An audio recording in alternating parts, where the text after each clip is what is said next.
Welcome to your journey towards IELTS speaking mastery. In this first lesson, we're diving into the format and structure of the IELTS speaking test, so you know exactly what to expect and how to prepare.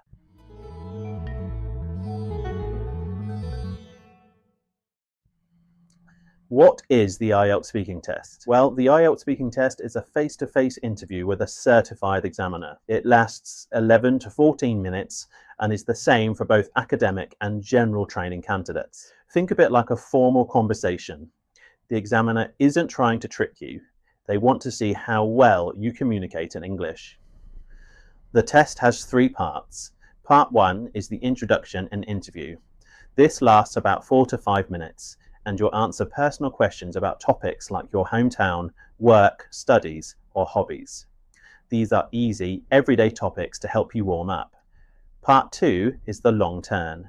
You'll receive a cue card with a topic, and you'll be given 1 minute to prepare, and then you must speak for 1 to 2 minutes. The examiner will ask 1 or 2 short follow-up questions. Then Part 3 is the discussion. This is a 4 to 5 minute discussion related to the Part 2 topic. The questions are more abstract, requiring you to give opinions and justify them, as well as exploring ideas in depth. The total test time is 11 to 14 minutes, of which you will be face to face with a human examiner, not a computer. Remember, you're assessed on how well you speak, not what you know.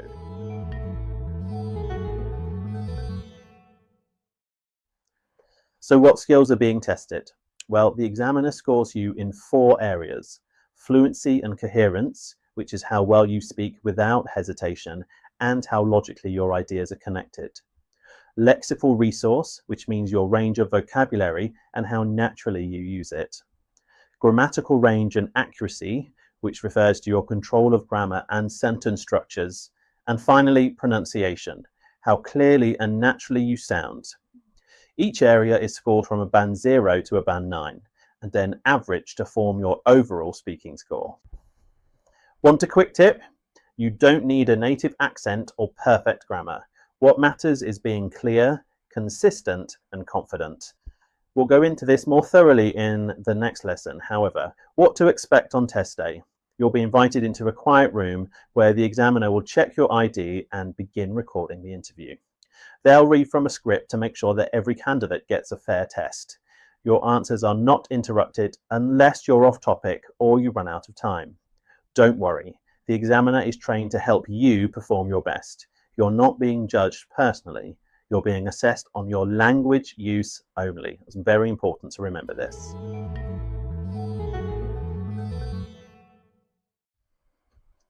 So, in summary, the IELTS speaking test is a 3-part interview which lasts between 11 to 14 minutes. It's scored in 4 key areas designed to test your real-world communication skills.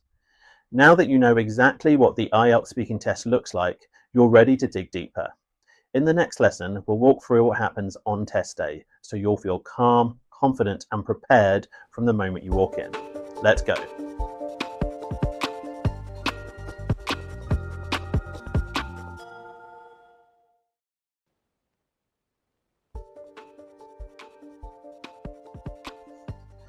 Feeling nervous about the IELTS speaking test? That's totally normal. In this lesson, I'll walk you through exactly what happens on test day, step by step, so there are no surprises, just confidence.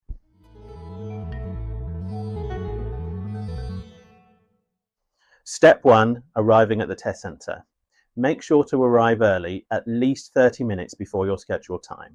You'll be asked to show your identification document, which is usually your passport, and this must match exactly to the document you used when you registered. You'll then wait in a quiet area until your name is called. This is your time to take a few deep breaths and focus.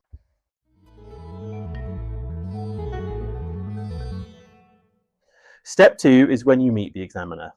A staff member will guide you into the speaking room, and you'll sit across from the examiner, who will begin by greeting you politely, checking your name and ID, and turning on a recording device. Yes, the entire interview is recorded for quality control. Don't panic. The recorder is just part of the procedure. Focus on the examiner, not on the device.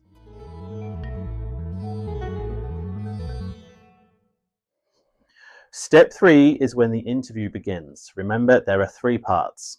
Part 1 is your introduction and questions, usually between 4 to 5 minutes. Topics might include things such as home, work, studies, or daily life. These are simple questions, just answer naturally, clearly, and politely. Part 2 is the long turn, usually 3 to 4 minutes in total. You'll be given a cue card with a topic and 3 to 4 bullet points. You will have 1 minute to prepare, use the paper and pencil provided, and then speak for 1 to 2 minutes without interruption. The examiner will ask 1 or 2 quick follow-up questions. And finally, you'll move into part 3, the discussion, usually 4 to 5 minutes. The examiner will ask more abstract and complex questions, and you'll be expected to express opinions, explain your reasoning, and explore ideas in more depth.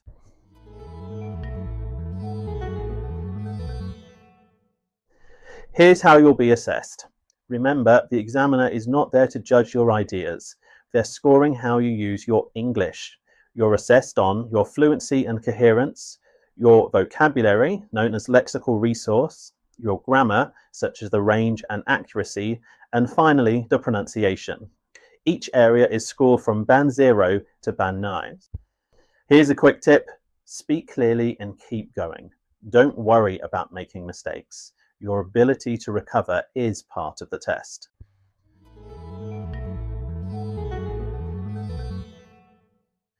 Here are some things that you should not worry about. First, your accent. It doesn't matter, as long as you're clear. Content. There are no right or wrong answers. And finally, grammar mistakes. A few won't hurt if you speak fluently and naturally.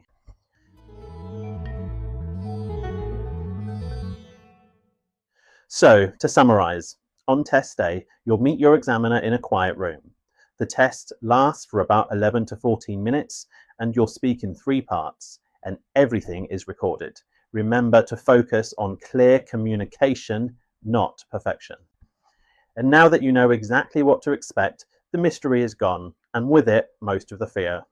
In our next lesson, we'll cover the biggest do's and don'ts of the test, so you avoid common mistakes and shine on test day. Let's keep going.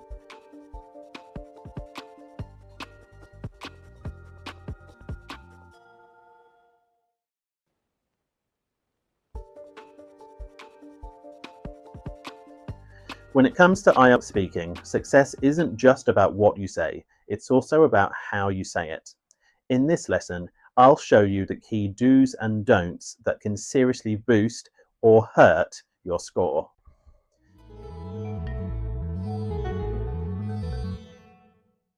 Do speak naturally and confidently. Treat it like a conversation, not a speech. Show your personality. Use natural intonation and everyday phrases.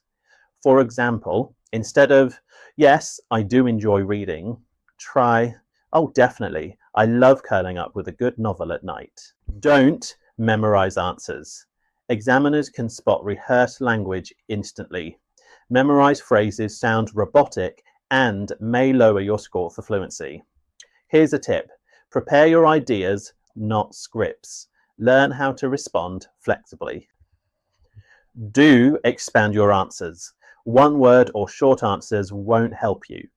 Give a full response with explanation or example.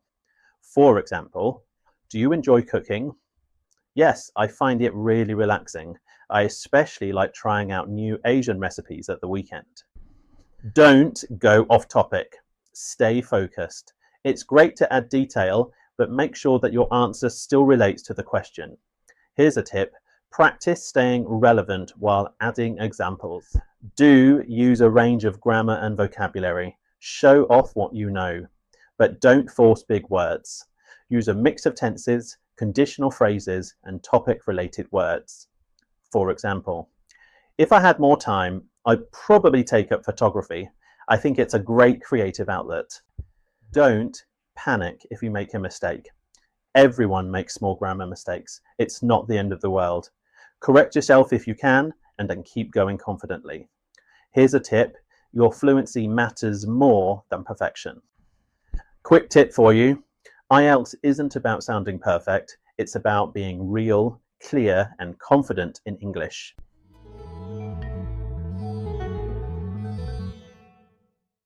So, to summarise, here are your key do's and don'ts. Do speak naturally, expand your answers, use a wide range of varied grammar and vocabulary, stay on topic, and show your confidence. But remember, don't memorise scripts. Examiners will spot this. Don't give one-word replies. Show off what you can do. Don't panic over your mistakes. Remember, don't ramble and go off point. Come back to the topic. And finally, don't freeze under pressure. Mastering these do's and avoiding these don'ts will instantly improve your performance. In the next lesson, I'll show you exactly how this test is marked and what a Band 7 Plus really looks like. Let's keep building your confidence.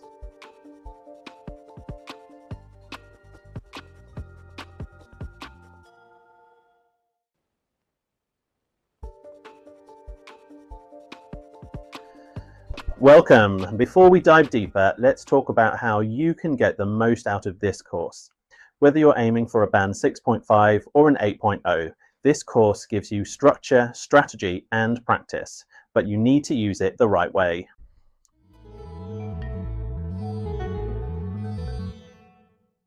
Step 1, follow the modules in order.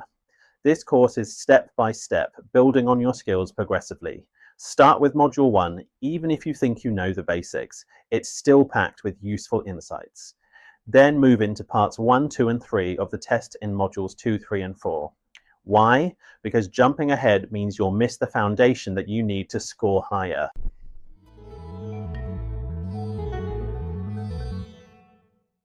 Step 2, watch, then apply.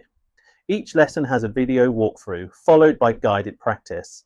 Don't just watch, pause, take notes, and most importantly, try the activities. For example, if you're in a lesson about vocabulary, write down new phrases and use them in your own answers.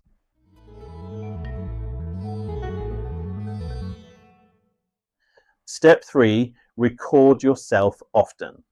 Every practice section gives you a chance to speak out loud.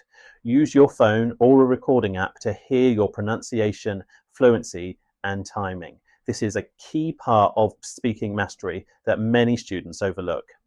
Here's a tip: listen back, compare to the model answer, and look for improvements.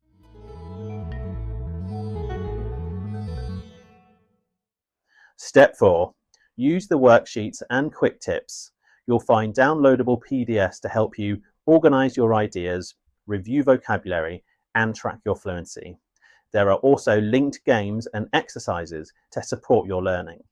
For a bonus, the quick tips on every page are designed to highlight common mistakes and give you an instant boost.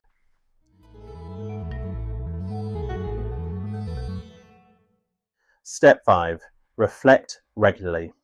Each module ends with a reflection task. Don't skip it. This is where you'll set goals, measure progress, and most importantly, stay motivated. You may have reflection prompts such as, what did I improve this week? Or what do I want to focus on next? Here's a quick tip. The students who improve the most are the ones who reflect and practice consistently, not just cram at the end.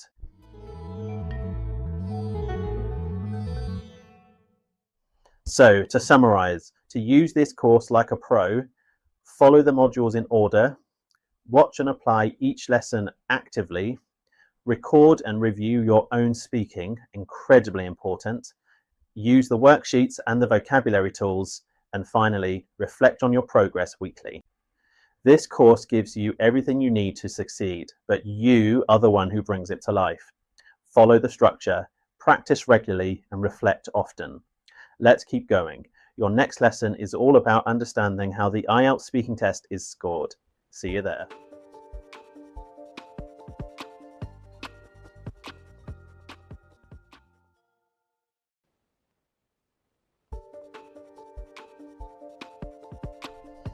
Well done for completing the Foundations module. Before we move on, let's pause just for a moment and reflect. Why are you doing this? What are you aiming for? Setting your intention now will keep you focused and motivated throughout this journey.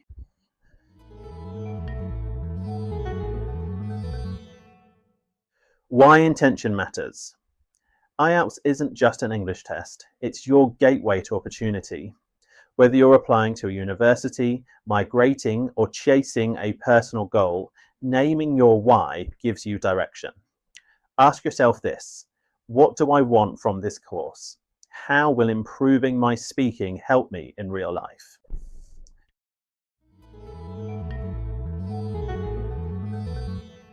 Here is your reflection task.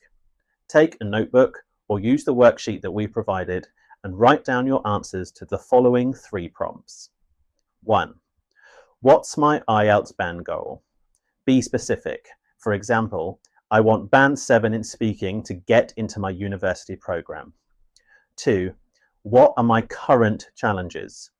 Is it pronunciation, confidence, running out of ideas? Be honest. 3. What habits will I commit to? Will you practice daily, record your answers, watch one lesson every day? Be realistic. Here's a tip: the clearer your plan, the easier it is to stay on track.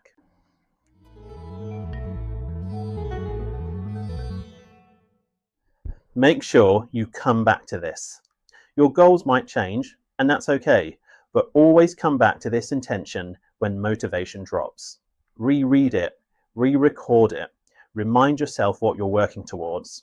Here's an idea: record a short voice memo of your intention and listen to it each week. Here's a quick tip: motivation fades, but intention stays. Write it down now. The future will thank you. If you're unsure of what to write, here is an example intention. I'm aiming for band 7.5 in IELTS speaking so I can study in Canada next year.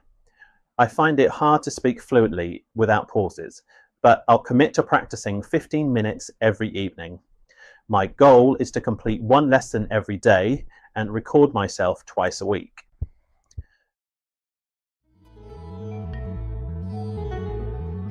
Ready to move on? Now that you've reflected and set your intention, you're not just studying, you're strategizing. Let's head into Module 1.2, Understanding the IELTS Speaking Marking Criteria. You're going to learn exactly how examiners think and how to beat the test by mastering the rules.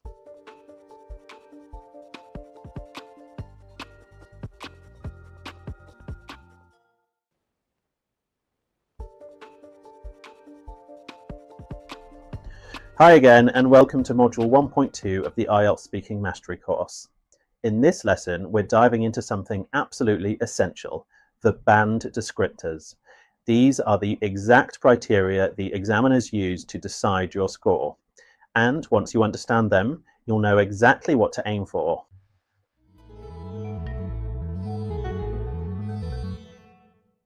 Band descriptors are the official scoring categories used by IELTS examiners. There are 4 categories, and each one carries equal weight in your final speaking score. The 4 categories are fluency and coherence, lexical resource, grammatical range and accuracy, and pronunciation. Let's briefly break each one down so you know what they actually mean.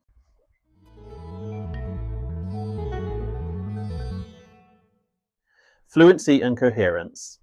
This isn't just about speaking fast, it's about being able to speak smoothly without unnatural pauses and making sure your ideas connect logically. Using linking words and organizing your thoughts clearly is key here.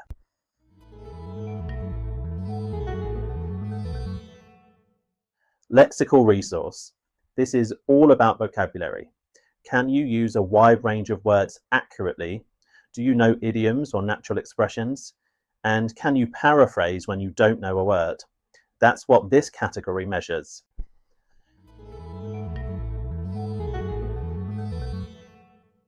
Grammatical range and accuracy.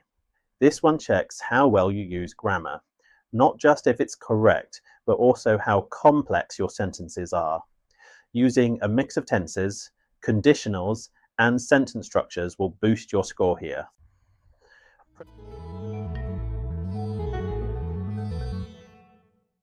Pronunciation. And no, you don't need a perfect British or American accent. This score is based on how well you're understood.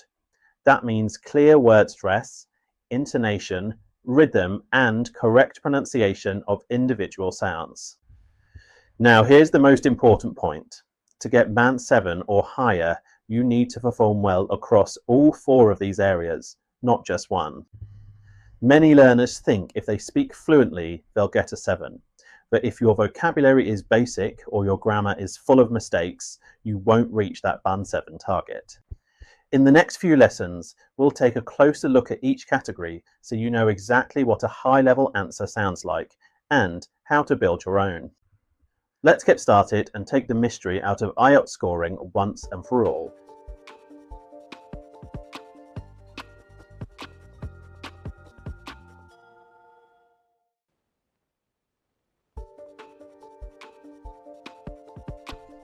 There are so many myths about the IELTS speaking test. In this lesson, we're going to bust the most common ones so you can stop worrying about the wrong things and focus on what really matters.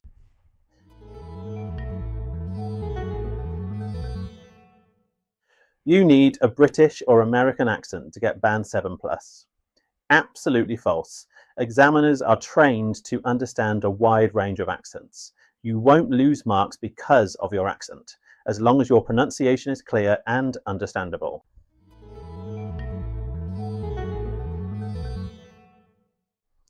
If I memorize perfect answers, I'll get a high score. Sadly, this is not true. Examiners can easily spot memorized answers, and it may actually lower your score. Instead, practice flexibility. Learn how to respond naturally, even to surprise questions.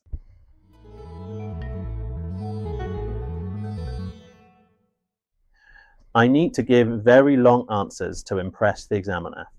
Well, not necessarily. Quality matters more than quantity.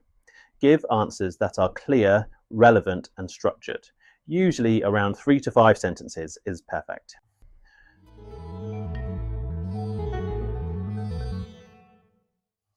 A single grammar mistake ruins my score. Thankfully, this is also not true. Everyone makes small mistakes, even native speakers. You're being assessed across 4 categories. If you correct yourself smoothly, that can actually show control and awareness.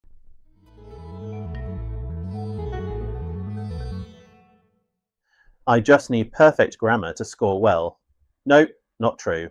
IELTS speaking scores are based on 4 equal parts: fluency and coherence, lexical resource, grammatical range and accuracy, and pronunciation. Grammar is important, yes, but it's only one part.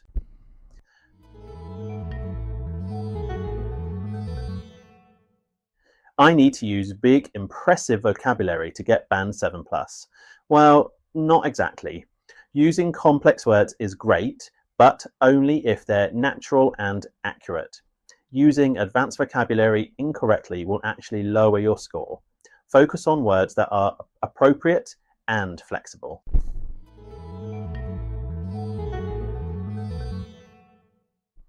If I speak quickly, I'll sound fluent.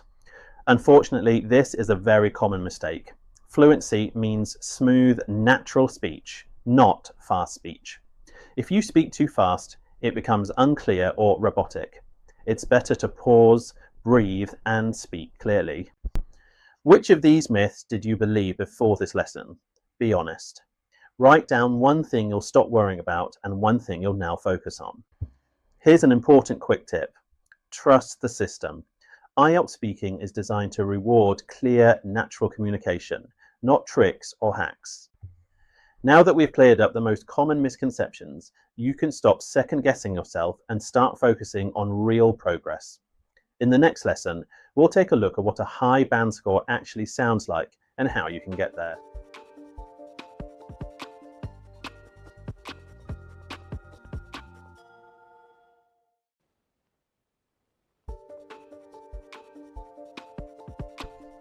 There are so many myths about the IELTS speaking test. In this lesson, we're going to bust the most common ones so you can stop worrying about the wrong things and focus on what really matters.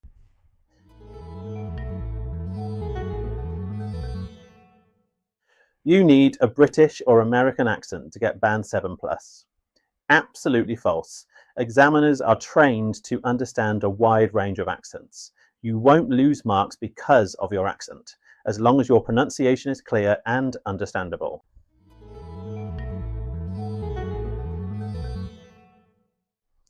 If I memorize perfect answers, I'll get a high score.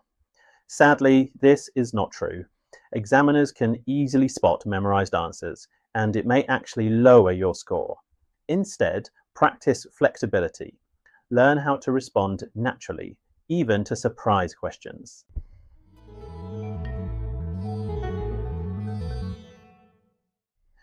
I need to give very long answers to impress the examiner. Well, not necessarily. Quality matters more than quantity. Give answers that are clear, relevant, and structured.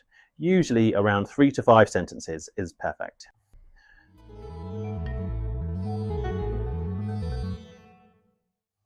A single grammar mistake ruins my score. Thankfully, this is also not true. Everyone makes small mistakes, even native speakers. You're being assessed across 4 categories. If you correct yourself smoothly, that can actually show control and awareness.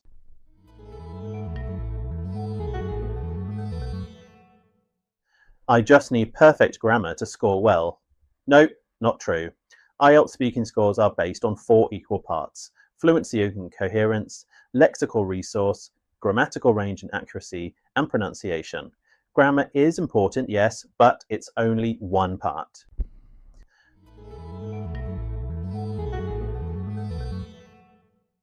I need to use big, impressive vocabulary to get Band 7 plus. Well, not exactly. Using complex words is great, but only if they're natural and accurate. Using advanced vocabulary incorrectly will actually lower your score. Focus on words that are appropriate and flexible.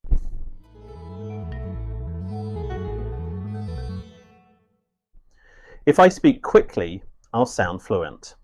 Unfortunately, this is a very common mistake. Fluency means smooth, natural speech, not fast speech. If you speak too fast, it becomes unclear or robotic. It's better to pause, breathe, and speak clearly. Which of these myths did you believe before this lesson? Be honest. Write down one thing you'll stop worrying about and one thing you'll now focus on. Here's an important quick tip. Trust the system.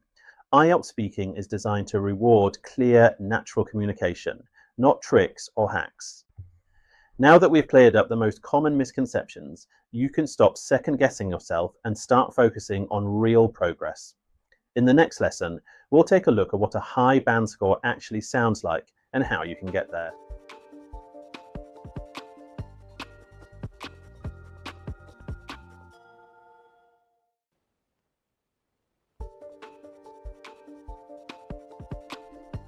Welcome back.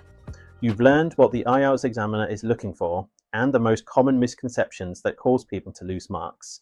Now it's time to ask, what does a Band 7 plus answer actually sound like?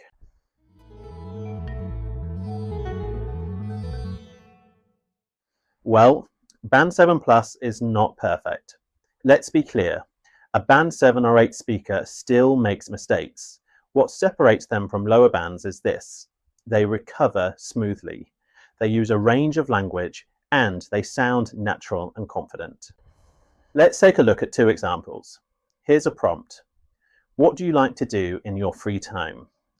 A Band 5 response would say, in my free time, I read books. It is relaxing. I like reading very much. I do it every day.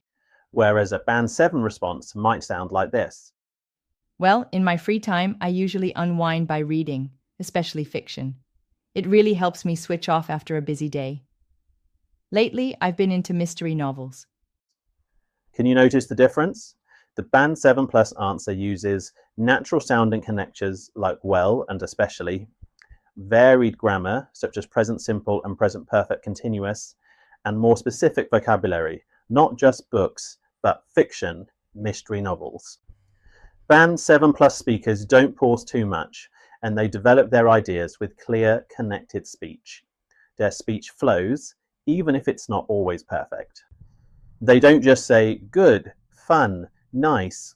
They use richer words like unwind, stress relief, into, switch off, all of which sound natural and descriptive. They mix it up. I usually unwind, present simple for habits. I've been into mystery novels, present perfect continuous. That's what examiners want to see, not just accuracy, but range. And finally, their pronunciation is clear and expressive. Even with an accent, they use correct word stress and intonation to sound confident. So, Band 7 Plus is all about variety, clarity, and natural delivery. Don't aim for perfection, aim for being confident, fluent, and expressive. In the next lesson, I'll show you how to use the band descriptors to reflect on your own speaking. Ready to rate yourself like an examiner? Let's go.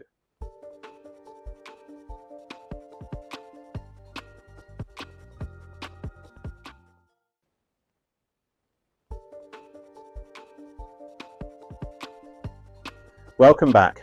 Now that you know what a Band 7 Plus sounds like, it's time to turn the spotlight onto your speaking.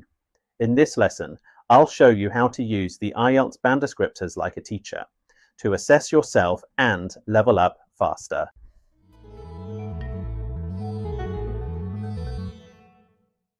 Because awareness is power. If you don't know what's holding you back, you'll keep repeating the same mistakes. With just 5 to 10 minutes of reflection each week, you can break bad habits and build new strengths. These are the 4 categories the examiner uses. You're going to use them too, starting today. Print or download a band descriptor checklist. I've made one for you. After each speaking practice, rate yourself from Band 5 to Band 9 in each category. Remember, you're not trying to be perfect, you're trying to be aware. Over time, patterns will appear. Important tip: record yourself answering a question. Listen back and rate each category. Choose one area to improve next time. This is how great speakers get even better. They reflect, review, and repeat. Don't rely on guessing your score. Use the descriptors to measure your growth. That's how you move from Band 6 to Band 7 and beyond. Download your self-assessment tracker below and give it a try after your next speaking practice. You might be surprised by how much you notice.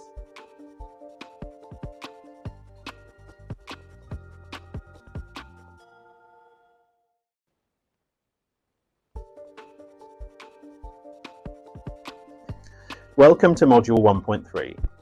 Now that you understand the test format and band descriptors, it's time to step up your strategy. In this lesson, I'll introduce the advanced speaking techniques that help Band 7 students break into Band 8.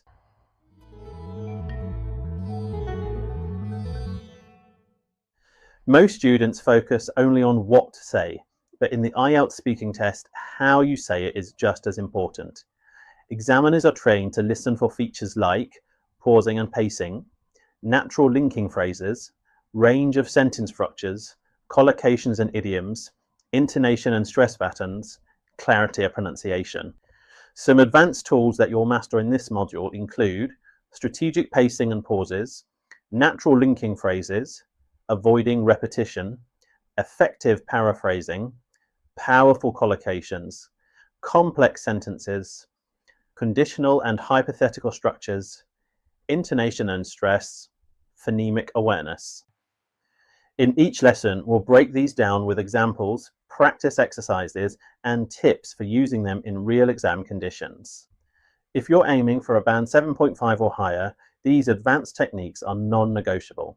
They're what separate good speakers from great ones. Here's a quick tip: don't worry about mastering everything at once. Focus on one technique per week and apply it to all 3 parts of the test. Consistency builds fluency. By the end of this module, you'll have the toolkit you need to speak like a native, think like a Band 9 candidate, and stand out on test day.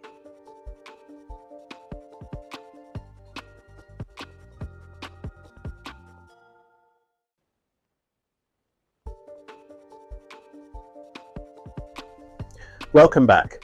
In this lesson, we're looking at one of the most underrated skills in the IELTS speaking test: pacing and pausing. If you speak too fast, you'll lose clarity. If you speak too slowly, you might sound unsure. Let's find that perfect rhythm.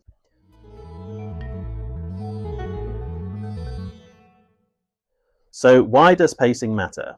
Well, IELTS examiners are trained to listen for fluency and coherence. That means your speech should sound natural, not rushed, not robotic. Just like native speakers, you should speak at a comfortable speed, pause naturally at punctuation points, emphasize important words with your voice, avoid and ah fillers by replacing them with thoughtful pauses. Listen to this rushed response. I think the best holiday I ever had was in Japan, where the food was amazing and the people were kind and I went to so many places. Now listen to the same response with better pacing. I think the best holiday I ever had was in Japan. The food was amazing. The people were kind and I visited so many beautiful places. Hear the difference?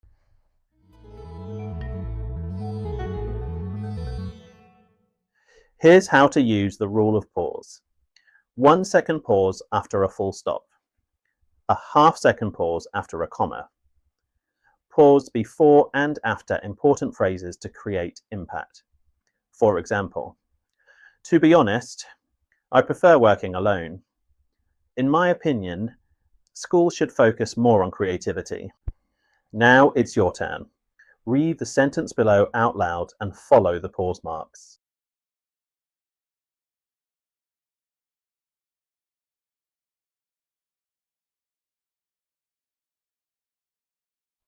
Here's a quick tip. Slowing down a little makes you sound more confident. It also gives you thinking time, which is golden in the IELTS test. Mastering your pacing and pausing helps your speech feel natural, confident, and clear.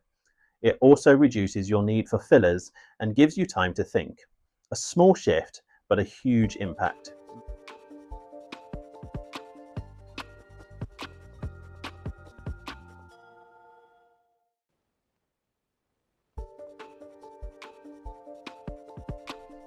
Welcome back. In this lesson, we're focusing on one of the most powerful tools in fluent speaking, advanced linking phrases. These are what separate a band 6.0 speaker from a band 7.0 or higher.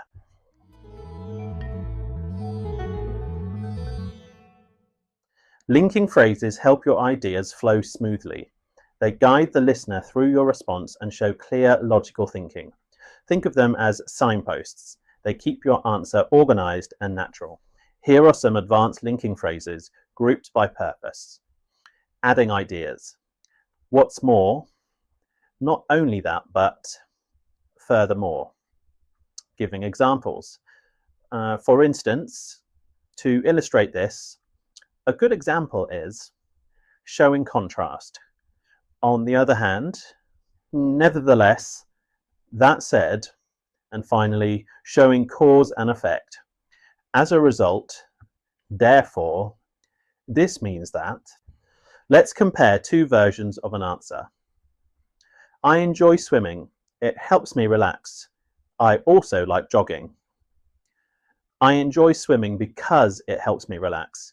What's more, I also like jogging, especially in the mornings. The second version sounds fluent, cohesive, and more natural.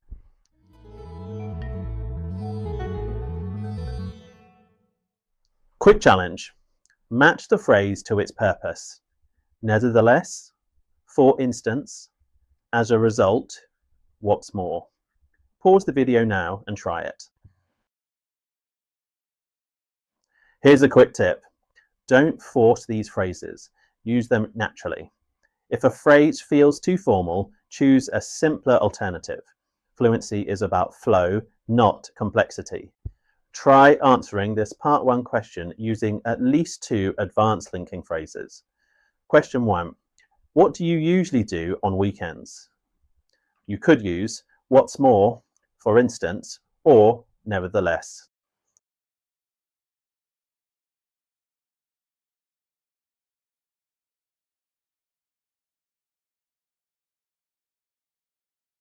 The more naturally you use linking phrases, the more confident and fluent you'll sound.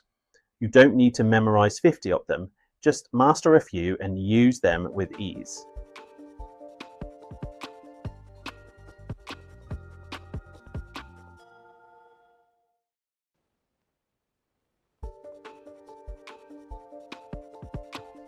Hi again. In this lesson, we're going to fix a very common problem, repeating yourself in the IELTS speaking test, and we'll replace it with a powerful skill, paraphrasing.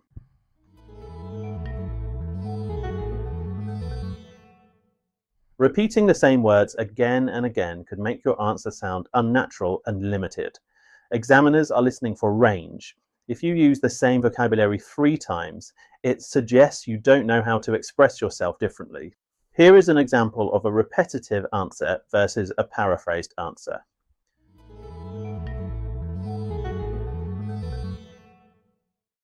I love traveling. Traveling is exciting. Traveling helps me relax.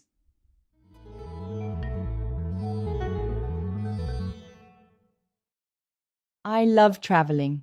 It's always exciting to visit new places and unwind away from my daily routine. Notice the second answer keeps the same meaning but changes the language. Here are 3 simple strategies for paraphrasing. 1. Use synonyms. For example, big, large, important, essential, boring, dull. Second, change the word form. Relax as a verb, relaxing as an adjective. Decision as a noun, decide as a verb. And third, rephrase the sentence. Originally, I think exercise is necessary. Rephrased, in my opinion, staying active is essential.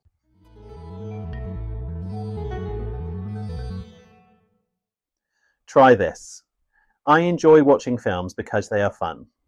Can you paraphrase it using different vocabulary? Aim for 2 different versions. Pause the video and give it a go. Here's a quick tip. Paraphrasing is not about changing every word. It's about expressing the same idea in a clearer or more advanced way. Answer this question using paraphrasing at least once. Do you prefer watching films at home or in the cinema? Try using different words for prefer, films, and cinema.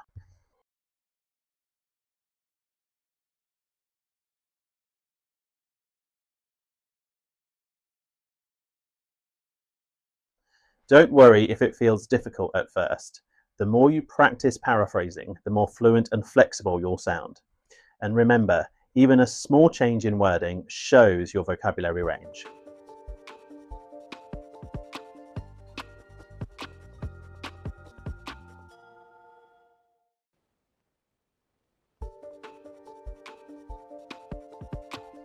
Hi again. In this lesson, we're going to fix a very common problem, repeating yourself in the IELTS speaking test, and we'll replace it with a powerful skill, paraphrasing.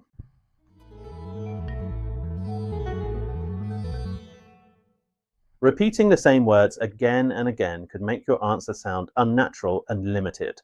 Examiners are listening for range. If you use the same vocabulary 3 times, it suggests you don't know how to express yourself differently. Here is an example of a repetitive answer versus a paraphrased answer.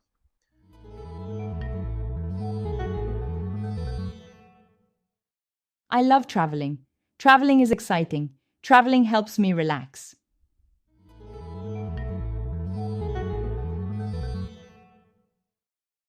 I love traveling. It's always exciting to visit new places and unwind away from my daily routine. Notice the second answer keeps the same meaning but changes the language. Here are 3 simple strategies for paraphrasing. 1. Use synonyms. For example, big, large, important, essential, boring, dull. Second, change the word form. Relax as a verb, relaxing as an adjective. Decision as a noun, decide as a verb. And third, rephrase the sentence. Originally, I think exercise is necessary. Rephrased, in my opinion, staying active is essential.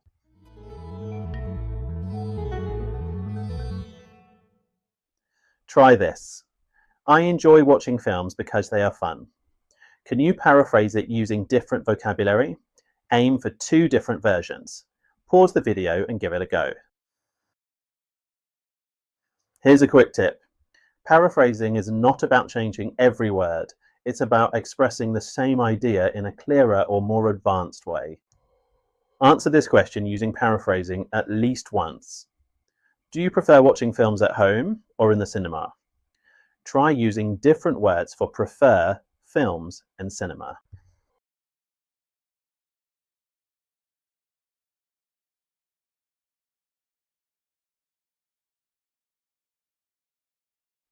Don't worry if it feels difficult at first.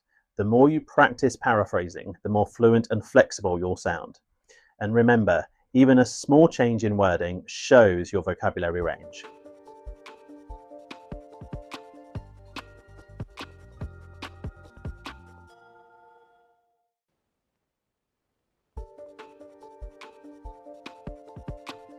Welcome back. In this lesson, we're going to focus on something that can instantly make your English sound more natural and fluent: collocations.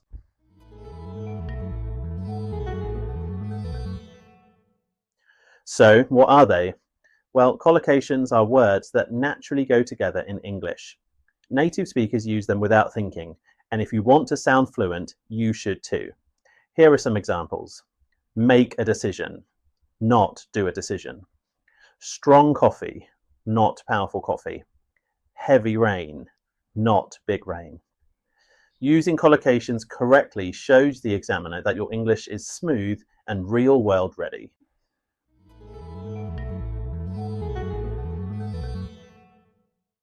Why do they matter in IELTS speaking?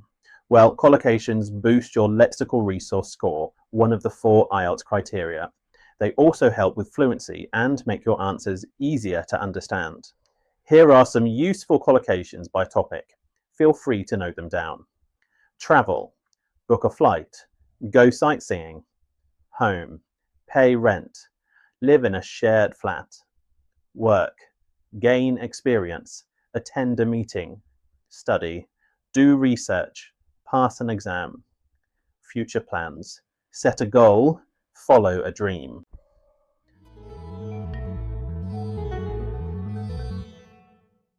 Spot the collocation. Which of these sounds more natural? I did a decision to study overseas.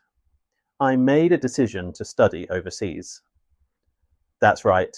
Make a decision is the natural collocation.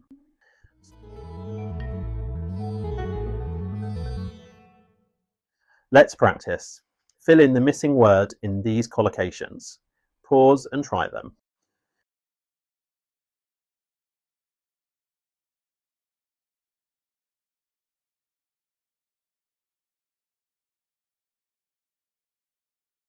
Here's a quick tip. When you're learning new vocabulary, always try to learn the full phrase, not just single words. Try answering this IELTS style Part 1 question using at least 2 collocations. What do you do in your free time? Take 30 seconds and give it a go.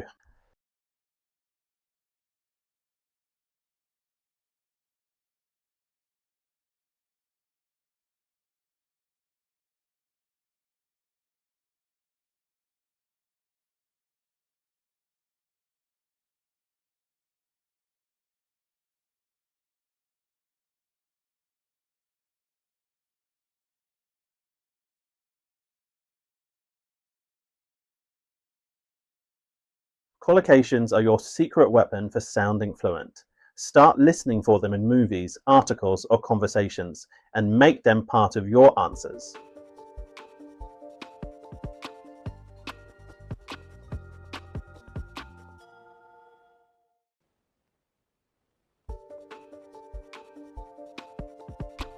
Welcome back.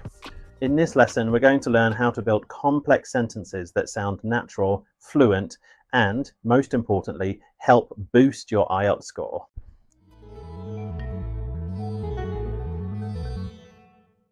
So, what is a complex sentence? Well, complex sentences are ones that connect 2 or more ideas using linking words or clauses. It helps you to explain, expand, and give detail, which is exactly what the examiner wants to hear. For example, I enjoy cycling because it helps me stay fit. Although I was tired, I finished my homework. Simple, right? But very effective.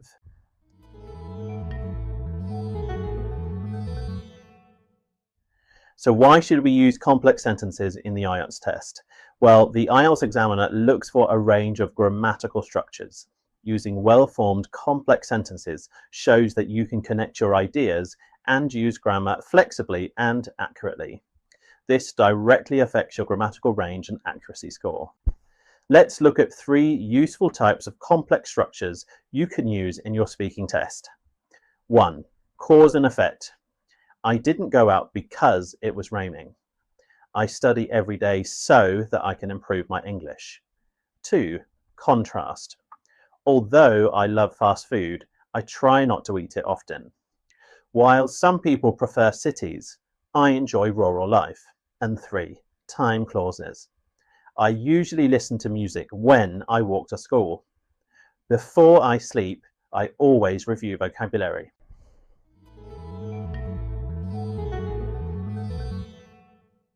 Let's fix these sentences.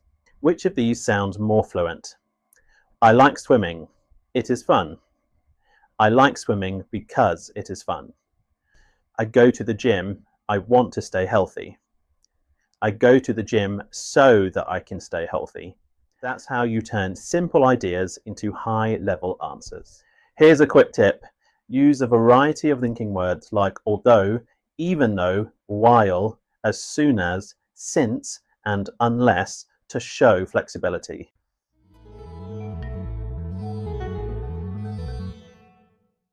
Here's your challenge. Describe something you do to stay healthy. Try to include at least 2 complex sentences in your answer. Pause the video, practice your answer out loud, and pay attention to your structure. Complex sentences don't need to be complicated. They just need to connect your ideas naturally. Practice a few every day and you'll sound more fluent and confident in no time.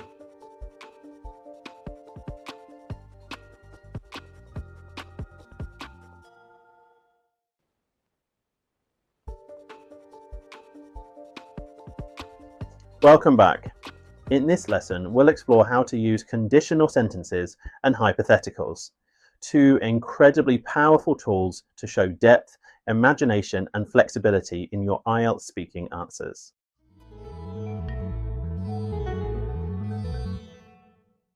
Conditional sentences are used to talk about possible, imaginary, or unreal situations.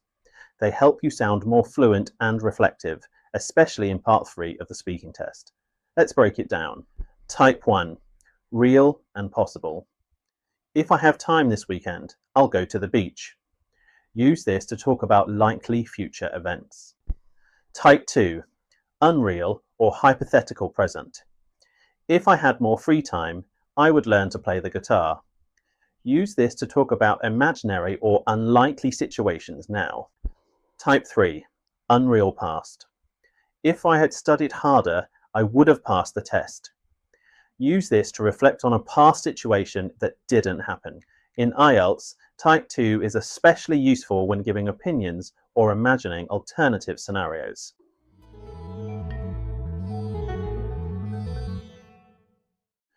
Well, what are hypotheticals?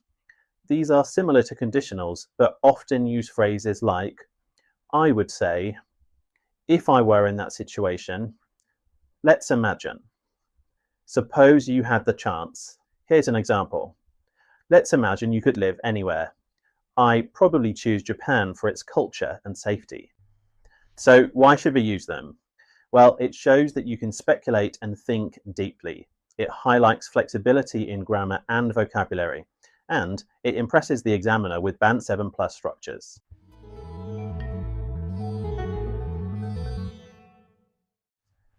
Okay, let's practice. Upgrade your answer. Simple. I want to be a teacher. Better. If I could choose any job, I'd probably become a teacher because I love helping others to learn.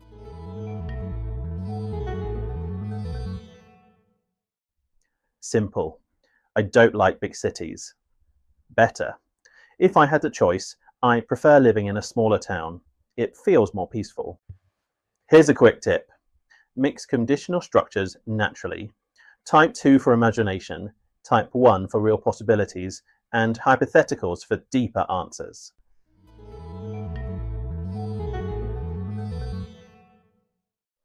Your turn. If you could change one thing about your country, what would it be? Answer in one full conditional sentence and one hypothetical statement. Pause the video and try it out loud.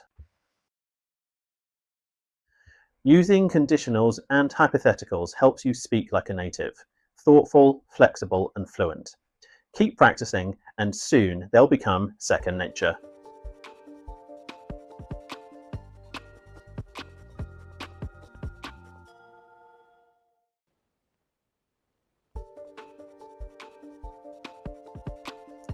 Welcome back. In this lesson, we're diving into one of the most overlooked but powerful ways to improve your speaking: intonation and stress.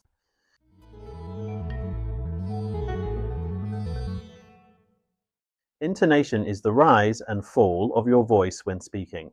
It tells the listener if you're asking a question, making a statement, showing interest, or emphasizing something.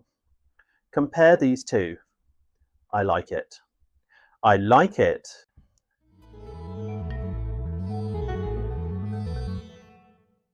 Word stress means emphasizing one part of a word more than the others. For example, photograph, photography, photographic. Getting stress wrong can make your words harder to understand.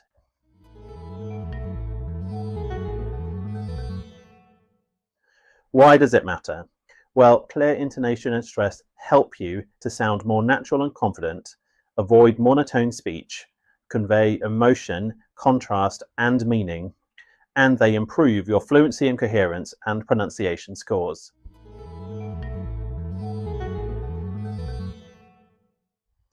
Here are 3 intonation patterns that you must know. Rising intonation, used in yes or no questions. Do you like coffee?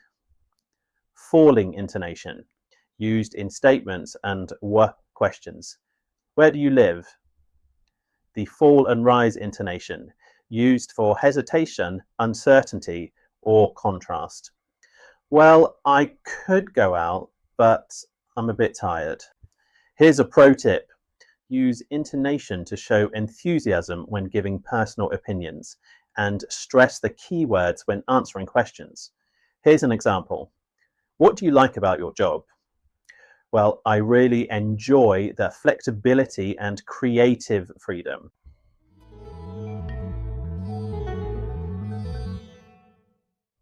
Let's have a quick practice. Repeat these sentences with the correct intonation and stress. I'd love to visit Italy someday. Do you work on weekends? I'm not sure if that's the best idea. Here's a quick tip. Practice aloud with short answers and part 2 stories. Record yourself and check. Do you sound interested or robotic?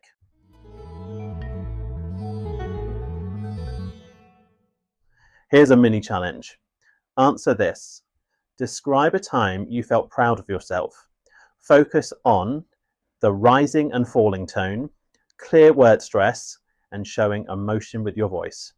Pause and give it a try. Mastering intonation and stress helps you sound more like a native speaker and makes your responses more engaging and expressive. Keep practicing. It will transform your speaking.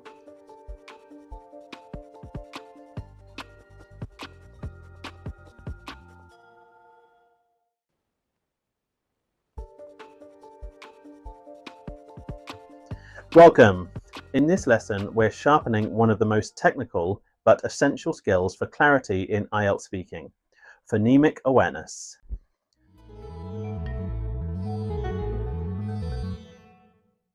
Phonemic awareness means being able to hear, recognize, and produce the individual sounds in English, called phonemes. There are 44 phonemes in English, like th as in think, sh as in she, v as in very. Many learners mix up similar sounds, which can cause confusion or lower scores in pronunciation.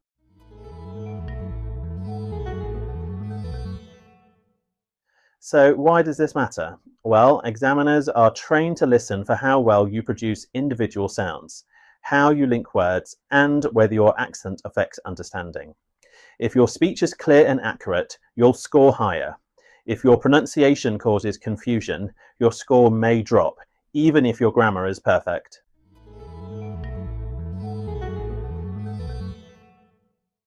Here are some common sound challenges for non-native speakers. Th versus s. Think, sink. B versus v.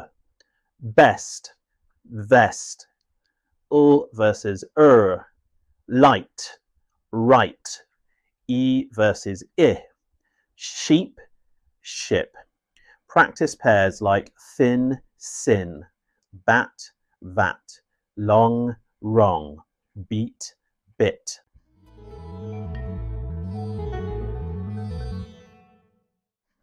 Here's a minimal pairs exercise. Try saying both words clearly. Fan, van. Seat, sit. Free, flee. Law, raw. Record and listen. Can you hear the difference?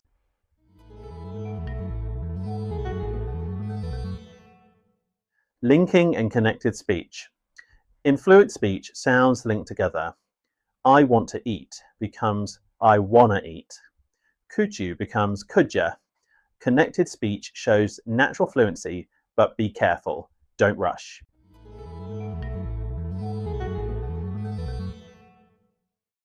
Here are some tools for practicing to help you build phonemic awareness. You can use the IBA chart to practice sounds and make sure to record yourself and compare. Here's a quick tip.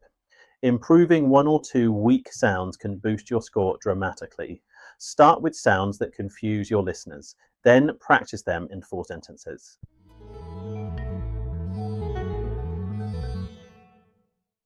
Here's a mini challenge. Describe your hometown using at least 3 words with sounds you find difficult. Focus on clarity. Can someone understand you without reading subtitles? Pause now and try it out loud. Phonemic awareness is your secret weapon for clear, confident speaking.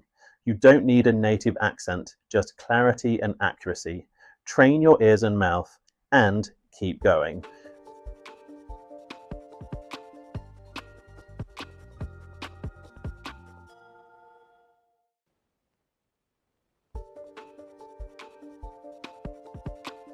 Welcome back. In this lesson, we're focusing on reflection, routine, and building real, lasting progress. You've learned so many powerful strategies. Now it's time to put them into practice, track your growth, and prepare for the final review in the next lesson.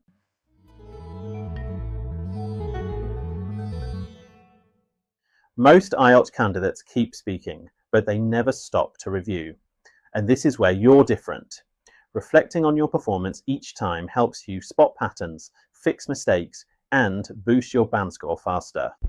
After every speaking task, whether it's a Part 1 introduction, or a Part 2 long turn, or a Part 3 discussion, use your self-evaluation form to rate yourself on fluency and coherence, vocabulary, grammar, and punctuation. Then ask yourself, what did I do well? What can I improve next time? Did I meet my speaking goal? This small habit helps you to become your own coach. Next, use the practice tracker to log your speaking each week. You'll track what you practiced, how long you spent, what went well, and what still needs work. This builds a complete picture of your progress and keeps you motivated. Here's how to combine the 2 tools. Use the self-evaluation form after every speaking task. Use the practice tracker at the end of each week. Review both before your next recording and set a clear goal. Here's a quick tip. Don't skip the review stage. Reflection is where improvement happens. Even just 5 minutes after practice can make a huge difference in your next answer. You've now practiced and tracked your progress using all the strategies we've explored. That's a huge step, but we're not done just yet. In the next and final lesson of Module 1, we'll review everything you've learned and help you set a clear speaking goal going forward. Let's finish strong.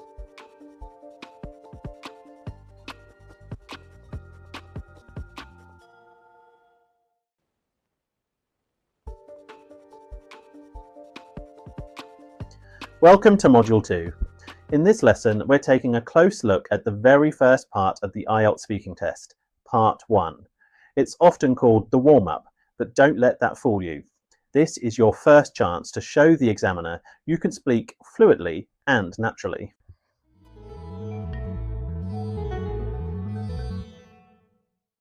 Part 1 lasts for around 4 to 5 minutes, and the examiner will ask you questions about your personal life. Common topics include your home and family, your studies or work, your hobbies, habits, or daily routine. You'll usually be asked 3 mini topics with roughly 3 to 4 questions each. Here's the thing, the examiner isn't testing your ideas or opinions. They're testing how clearly, confidently, and naturally you communicate. So don't overthink it. Speak like you're having a friendly conversation.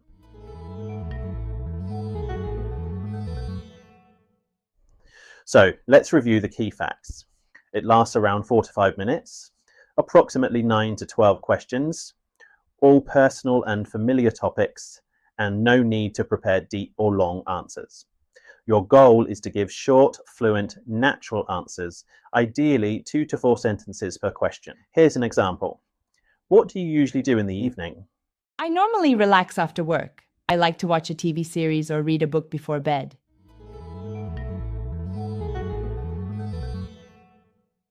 Let's try one together. Think about how you'd answer this question. Do you live in a house or a flat? Take 15 seconds to plan your 2 to 3 sentence response.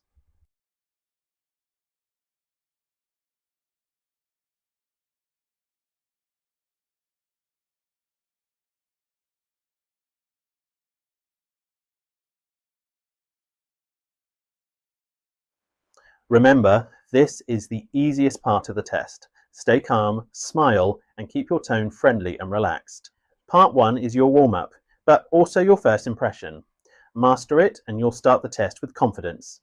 In the next lesson, we'll cover some of the most common mistakes that students make and how to avoid them.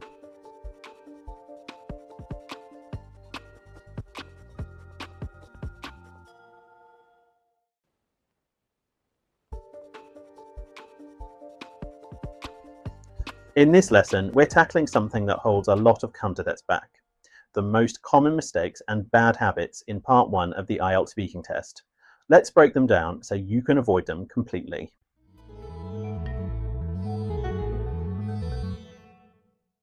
This is the most common issue. If you just say yes or no with no extra detail, the examiner can't assess your language. Don't say yes. Say, yes, I do. I usually take the bus to school because it's the fastest option.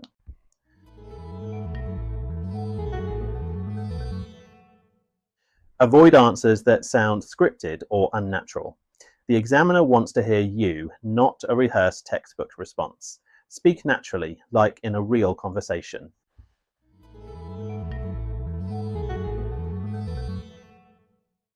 If you speak too fast, it's hard to follow.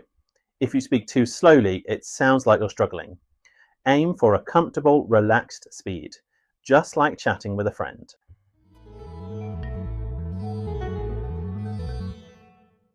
Sometimes students panic and talk too much. Remember, you don't need to give a full speech. 2 to 4 sentences is the sweet spot, just enough to show fluency and control.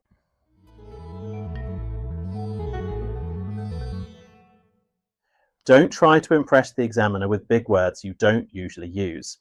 It often sounds awkward or confusing. Use natural words that fit the topic. It's more authentic and more effective.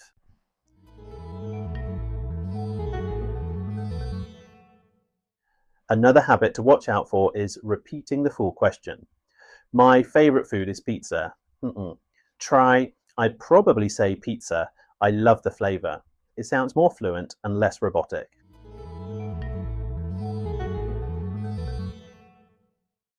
And finally, be mindful of filler sounds like ah, or long pauses. It's totally fine to pause and think. Just stay calm and let the silence happen naturally. That's better than filling the space with hesitation. We've made it easy for you to keep track of these. Use the Mistake Buster sheet to see which habits you need to break.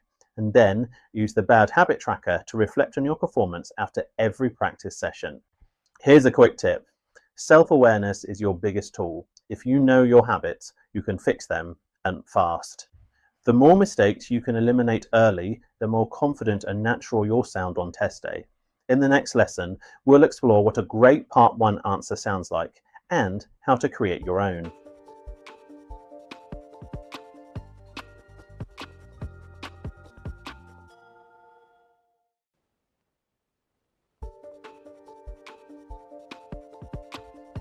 Now that you know what not to do in Part 1, let's look at what a strong Band 7 plus answer actually sounds like. We'll break it down and help you recognise what makes it effective.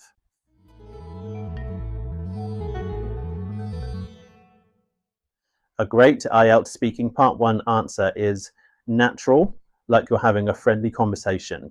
Clear, easy to follow, no mumbling or rushing. Relevant, directly answers the question. Extended, around 3 sentences is ideal. And personal, it shares something about you.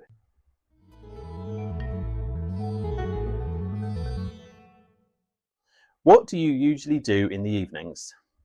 In the evenings, I usually cook dinner and then relax with a book or a film. If I have time, I also like to call my friends or family for a quick chat. Let's break that down. Sentence 1, direct answer. I usually cook dinner and then relax. Sentence 2, extra detail. With a book or a film. Sentence 3, personalization. If I have time, I also like to call my friends. This structure gives the examiner plenty of language to assess without going off topic.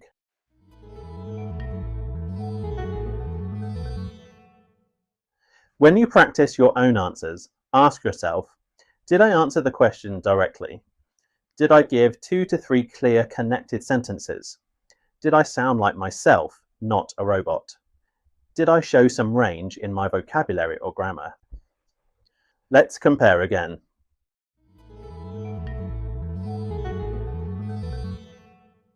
I do many things in the evening. Sometimes dinner, sometimes relax. I like relax.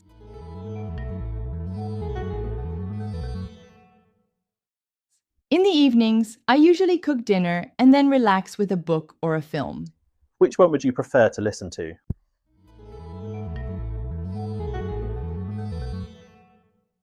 It's your turn now. Do you enjoy listening to music? Think of your answer using the same structure. 1. Start with a direct answer. 2. Add a detail. And 3. Make it personal.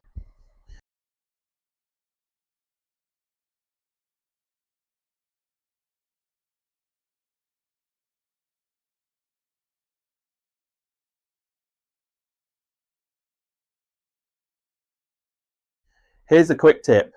Your answer doesn't need to be perfect. It just needs to be clear, natural, and personal. Avoid memorizing. Speak from your real experience. Good Part 1 answers don't need fancy vocabulary or complex grammar. They just need to be clear, personal, and confident. You've got this. Let's move on to a strategy that will help you build great answers consistently. The 3-sentence strategy.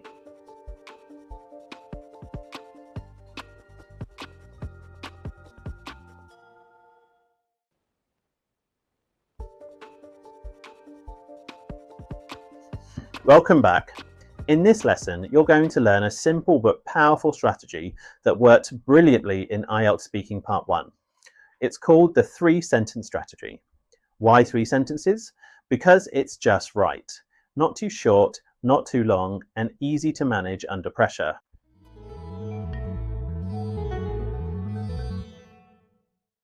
A 3-sentence answer shows fluency and coherence, gives enough detail without rambling, helps you stay focused and on topic, keeps your pace natural, and best of all, it's easy to remember.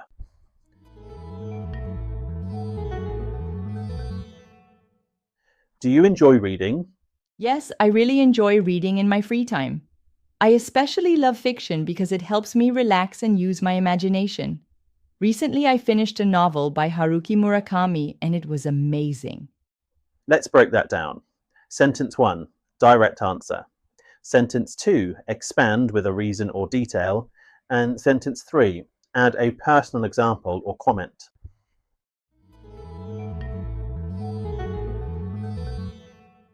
Use this simple pattern. 1. Yes or no, I. 2. Because or I like it since. 3. For example, or recently, or one time.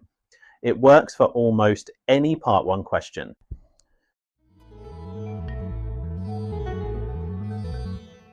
Let's try it together. Do you prefer to study alone or with others? Use the 3-sentence strategy. 1. Give a direct answer.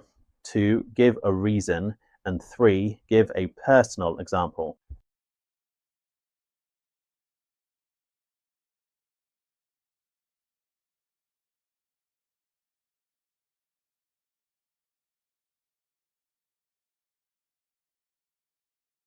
Here's a quick tip. If you forget what to say next, just remember this pattern. Answer, reason, example. ARE. It keeps your speaking clear and confident. This strategy is your secret weapon for Part 1. It gives structure to your answers, helps avoid awkward pauses, and makes you sound fluent and natural. In the next lesson, we'll watch some example answers in action, and then you'll get to build your own.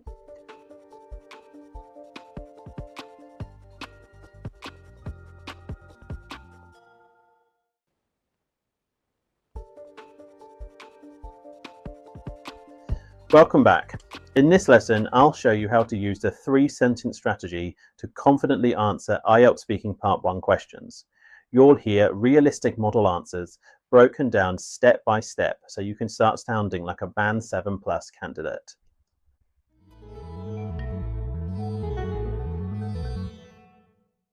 Here's a good 3-sentence answer. Yes, I really enjoy watching films in my free time. I like how movies can take you to a different world and tell powerful stories. Last weekend, I watched an amazing Korean drama on Netflix. Let's break it down. Sentence 1, direct answer. Sentence 2, explanation or reason. Sentence 3, personal detail or example.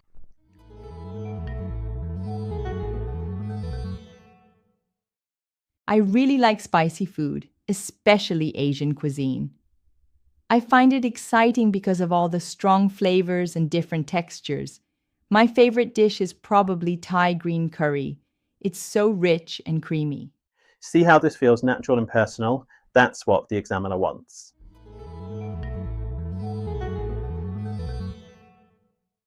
Yes, I enjoy being outdoors, especially in nature. It helps me relax and clear my mind after a busy week. I often go hiking on Sunday mornings with my friends. Answer, reason, example. ARE. Let's compare 2 answers to the question, do you like music?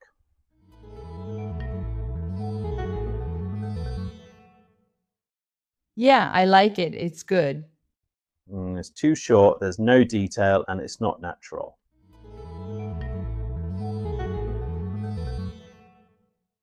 Yes, I love music. I listen to it every day. It helps me stay focused when I'm working. Recently, I discovered a great new jazz playlist. Hear the difference? It's clear, personal, and well-paced. That's what gets high marks. Now it's your turn to try. Do you enjoy shopping?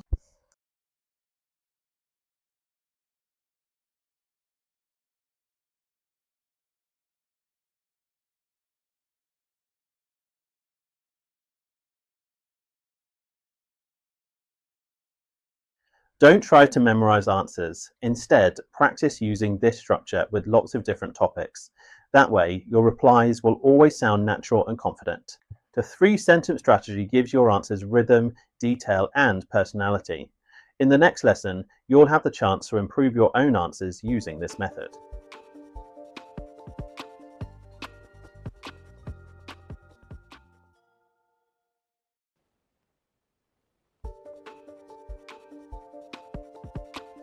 Hi again. In this lesson, you're going to take your own basic answer and upgrade it to a Band 7+ level using the 3-sentence strategy. You'll learn how to add depth, interest, and fluency without sounding robotic.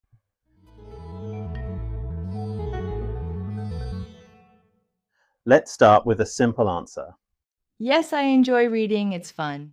That's okay, but it's too short and there's not much detail. Let's upgrade it.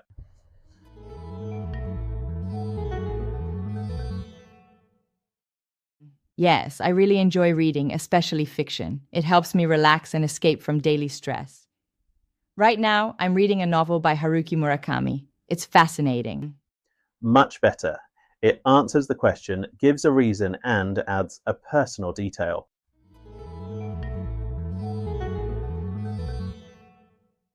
Always include a reason or explanation. Here's an example. Do you like cooking? Yes, I do. It helps me feel creative and productive.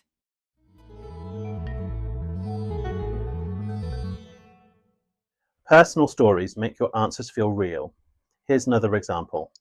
Last weekend, I made homemade dumplings for my family. They loved them.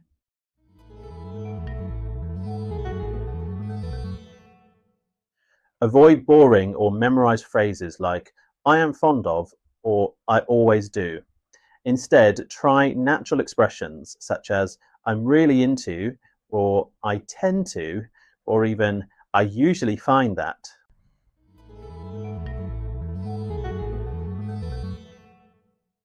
Let's practice with the question, do you like going to the cinema? Here's the flat answer. Yes, I like it. It's fun. Now you try upgrading it. Remember to use this structure. Sentence 1, direct answer. Sentence 2, reason. Sentence 3, example.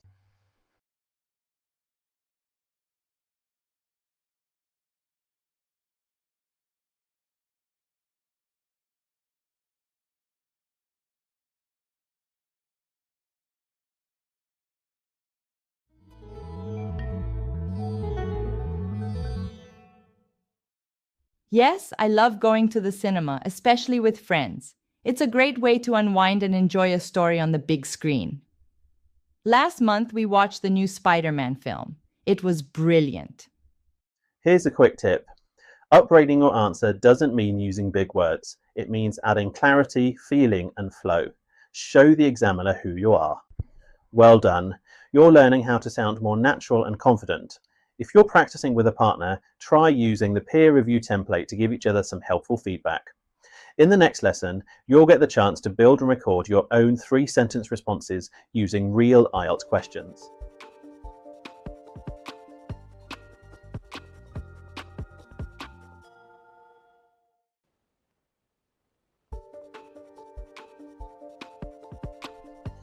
Welcome to your final lesson in this section. Now that you've learned the 3-sentence strategy and upgraded your responses, it's time to put it into practice. This lesson is all about speaking, recording, and reviewing your own answers.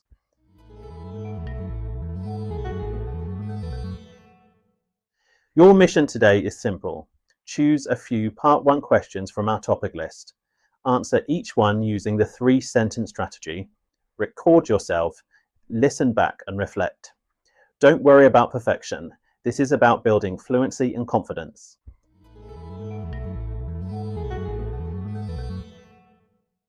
Here's a quick refresher. Sentence 1, direct answer, clearly respond to the question. Sentence 2, reason or explanation, give a logical reason or context. Sentence 3, example or detail, add a personal touch to show fluency.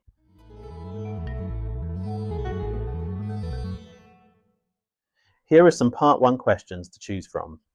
Do you enjoy cooking? What do you usually do in your free time? Do you like your hometown? What kind of music do you listen to? Do you prefer watching films at home or in a cinema? Pick 3 to 5 of these or choose your own from our question bank.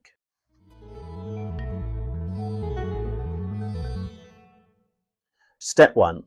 Open your phone or voice recording app. Step 2. Say the question out loud. Step 3. Answer using the 3-sentence format. Step 4. Play it back and ask yourself, was my answer clear? Did I give a reason or an example? Did I speak naturally? Want to track your progress? Use the self-rating checklist PDF included within this lesson. You can rate your answer for fluency, clarity, and natural vocabulary, and try again tomorrow to improve even more. Here's a quick tip. The more you speak out loud, the faster you improve. Recording and reflecting is the fastest way to sound natural on test day.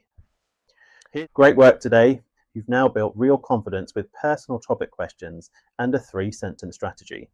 Keep practicing a few answers every day and you'll see big results in your fluency. Next up, we're going to explore how to use natural connectors to make your answers flow even better.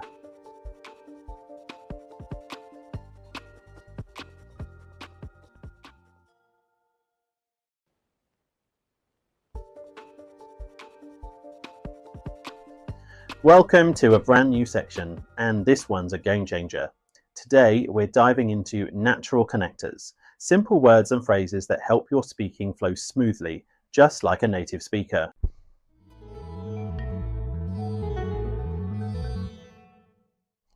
Connectors are short words or phrases like, well, actually, to be honest, I guess, I mean.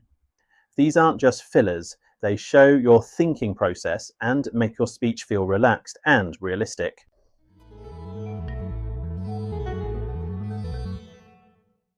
Let's say the question is, do you enjoy reading? Without connectors, it sounds flat. Yes, I read every day. I like fiction. Now listen to it with natural connectors. Well, yes, I actually read every day. I really enjoy fiction, especially mystery novels. Hear the difference? It sounds more fluent, more natural, and less robotic.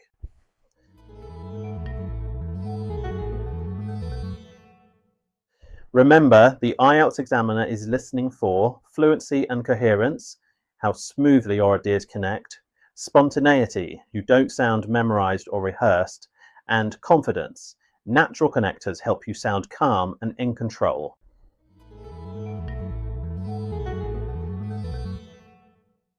Let's break them into 3 useful categories. Starting your answer. Well, actually, to be honest. Adding more ideas.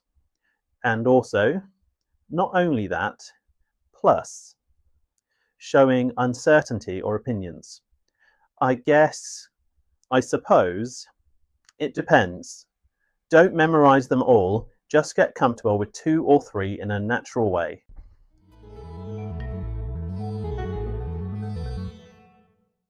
Here are 3 common IELTS Part 1 questions. Try to answer each one using at least 2 connectors. Do you prefer the morning or evening?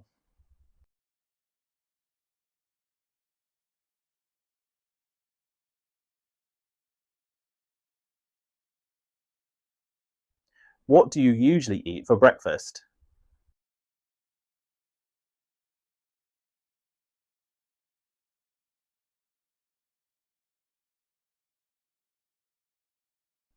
Do you enjoy meeting new people?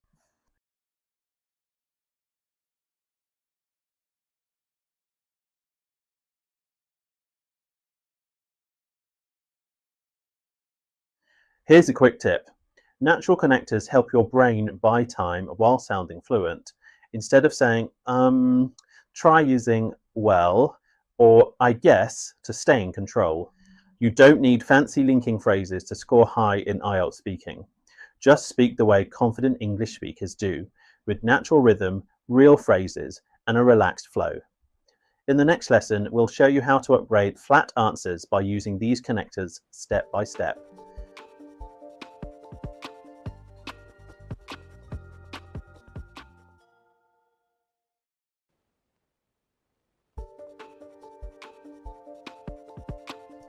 Welcome back. In this lesson, we'll take flat robotic answers and transform them into natural fluent responses, just by adding a few well-chosen connectors.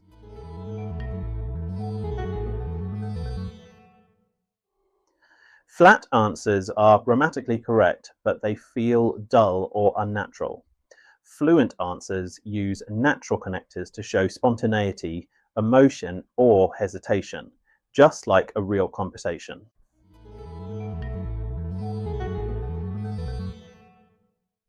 Let's take this typical Part 1 question. Do you enjoy watching movies? Yes, I watch movies every weekend. I like action films.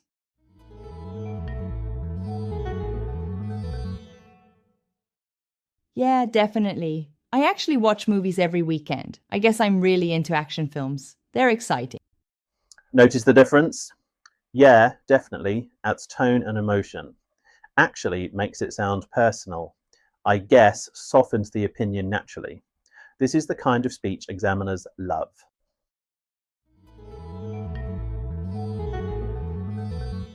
Here's a simple method to follow.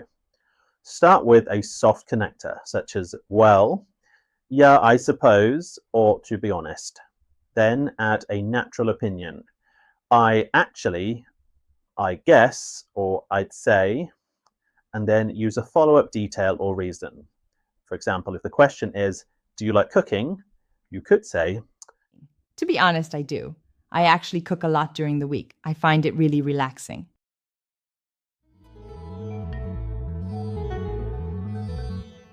let's try one together. Do you enjoy exercise? Yes, I go to the gym. It's healthy. Let's upgrade this using some natural connectors. Here's a suggestion. Yeah, I do. I actually try to go to the gym 3 times a week. I guess it helps me stay focused. Now it's your turn.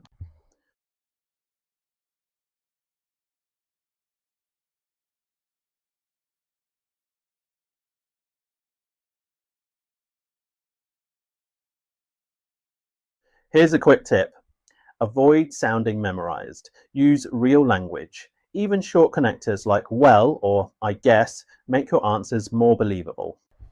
Using natural connectors helps upgrade your fluency and build confidence. You'll sound like someone who uses English every day, not just a student answering test questions.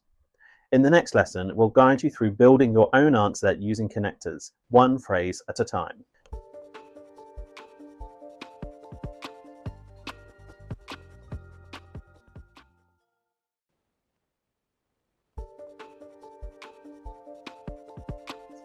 Now that you've seen how connectors can upgrade your answers, it's time to practice building your own fluent, natural sounding responses step by step.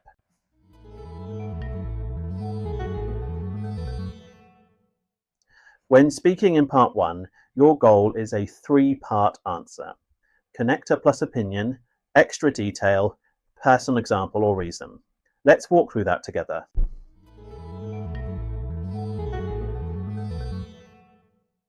Step 1. Add a natural connector. Yeah, definitely. Step 2. Give your opinion or habit. I really enjoy reading fiction books. Step 3. Add a reason or example. Especially before bed. It helps me relax. Here's the final answer. Yeah, definitely. I really enjoy reading fiction books, especially before bed. It helps me relax.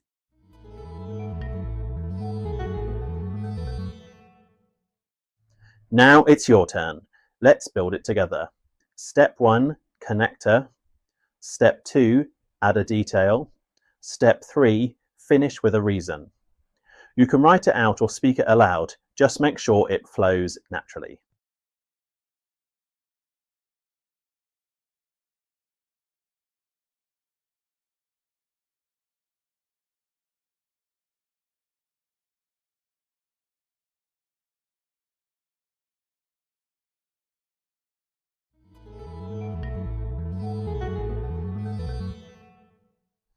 Here are some useful connectors to start your answers. Yeah, for sure. Well, I guess, to be honest, actually, I'd say, choose ones that sound natural to you. Don't try to use all of them.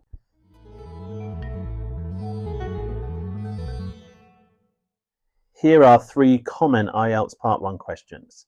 Pause the video and practice each one using the 3-step format.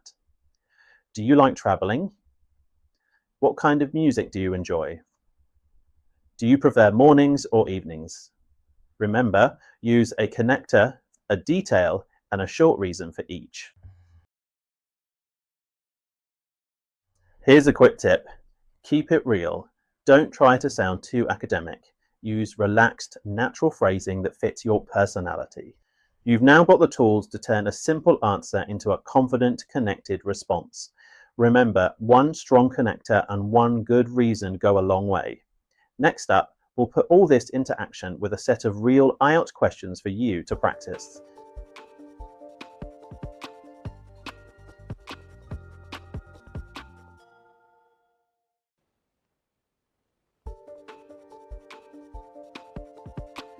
Welcome to the next stage of your Part 1 practice. In this lesson, it's your turn to take the lead. We're going to build your personal topic bank so you can focus on questions that feel familiar, natural, and easy to speak about.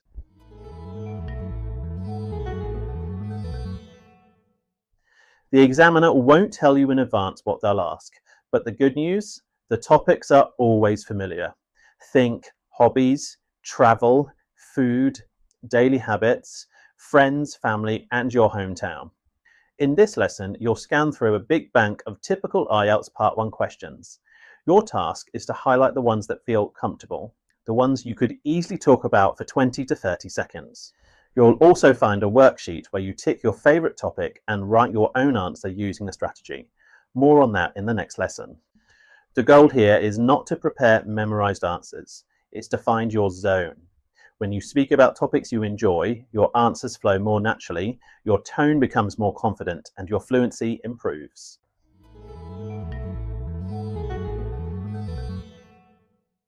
Let's do it now.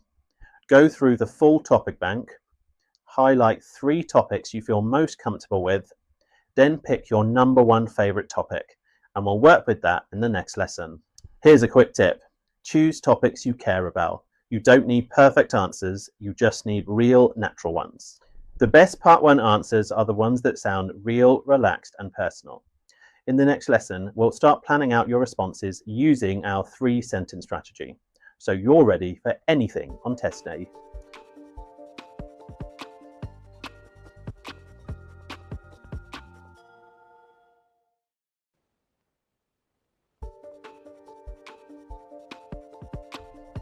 Now that you've chosen your Part 1 questions, let's plan your answers.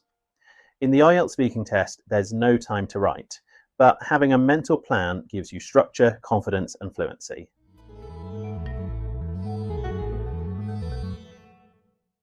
We're going to follow the same 3-sentence strategy you've already learned. 1. Direct answer. Respond clearly to the question. 2. Detail or reason. Explain or add some information. 3. Example or story. Share a short example, memory, or description. This structure is perfect for Part 1 answers. Clear, focus, and natural. Let's walk through a real example. Do you enjoy cooking? Yes, I really enjoy cooking, especially at weekends. It helps me relax and feel productive at the same time. I usually cook pasta or try out new recipes I find online. It's simple, real, and personal, exactly what the examiner wants. We've included a sample planner to guide you, and a blank version to use for your own answers. Try planning 3 answers today using the same strategy. Here are a few things to keep in mind while planning. Use natural connectors, vary your grammar, add a personal memory or detail to make it sound more authentic, and finally, keep it natural. Don't memorize, just organize your thoughts. Here's a quick tip. Planning is like rehearsal. You're not scripting, you're preparing to speak smoothly and confidently. Great work! You've now created your own structured answers using the 3-sentence plan. In the next lesson, we'll record and rate those responses and take your fluency to the next level.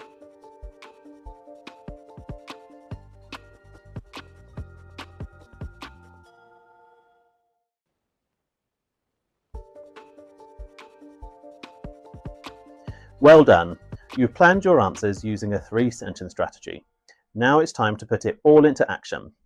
In this lesson, you'll record yourself, rate your own performance, and track your growth over time.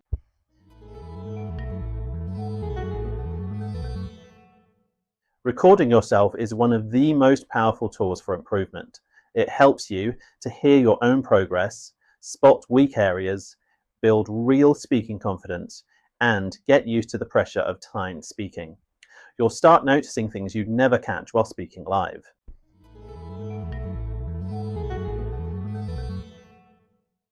Here's what to do. First, choose 3 personal questions from your planner.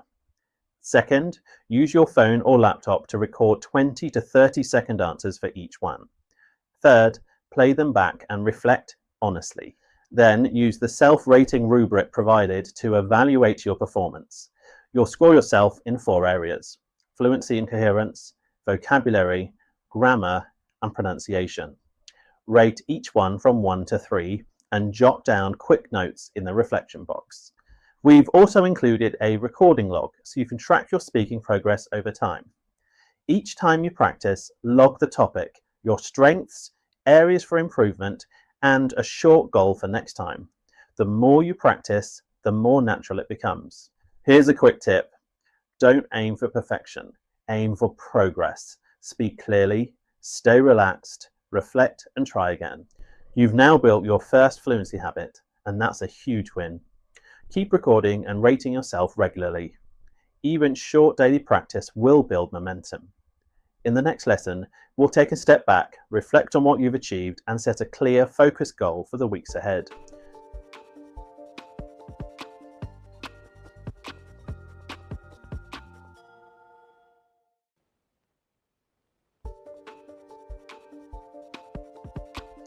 You've made it to the final stretch of Module 2, and now it's time to pause and look back. In this lesson, we're focusing on progress, not perfection, just clear, simple signs that your speaking is improving.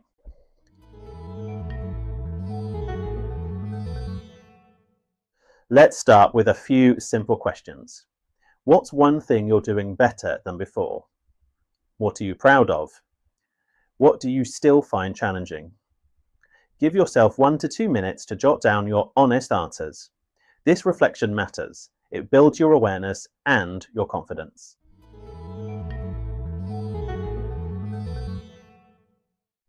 You'll also find 2 tools to help you check your progress. Use the snapshot sheet to rate where you're at today. Look at things like clarity, speed, confidence, vocabulary variety, and fluency in 2 to 4 sentence answers. And most importantly, set one short goal you want to hit next week.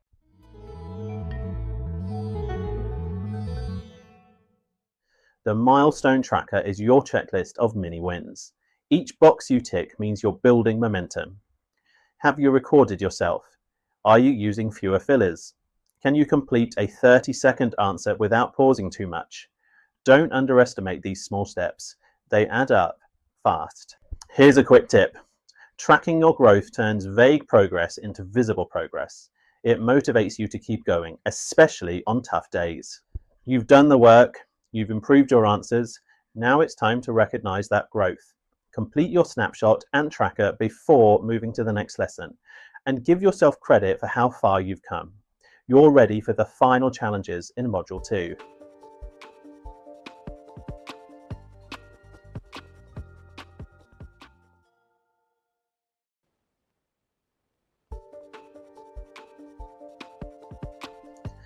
You've made real progress. Now it's time to decide where you're heading next.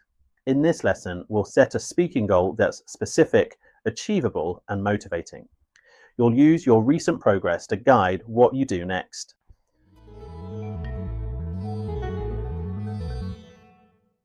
First, what's a SMART goal?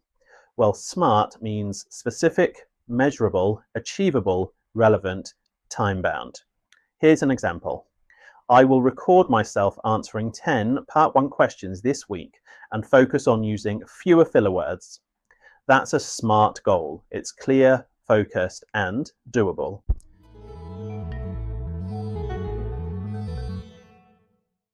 In your download pack, you'll find a SMART goal template. Use it to write your goal for the next 7 days based on what you still want to improve. You'll also find 2 more tools to help. The goal ladder to break your goal into small steps, and to the short-term versus long-term plan to get clear on what to practice now and what to work on over time. Use whichever planner helps you stay on track. Take a few minutes now to write your goal. Be honest, be specific, and remember, small, steady action is better than big, vague dreams. Here's a quick tip. Write your goal where you'll see it every day, on your wall, your phone, or your laptop. Visual reminders boost motivation and accountability. Goal setting is a mindset. It says, I'm not just learning, I'm growing with purpose. Set your speaking goal now, and then let's finish strong in the next and final lesson of Module 2.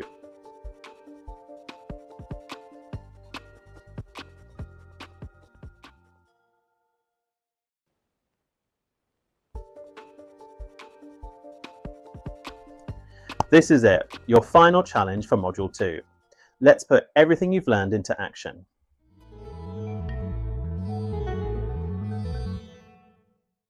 Here's your task. Choose one Part 1 question from the list in your worksheet, or write your own. Plan your response using the 3-sentence strategy: direct answer, reason or explanation, example or personal detail.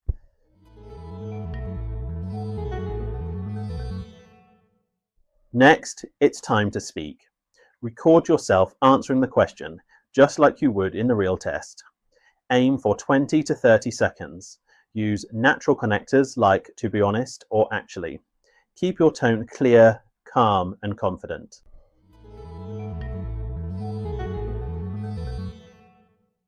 Once you've recorded your response, complete the self-review section. Then, if you can, ask a partner to review your answer using the peer review form. Giving and receiving feedback is a great way to improve.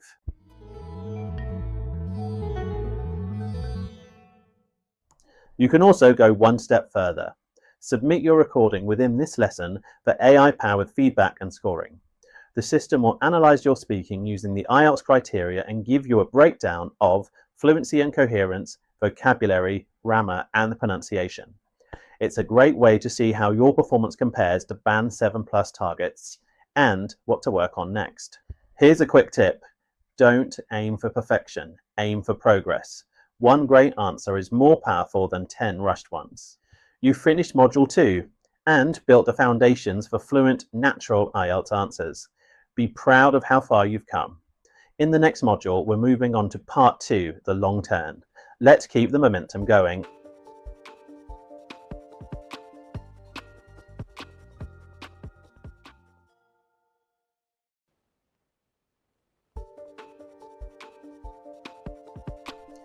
Welcome to Module 3.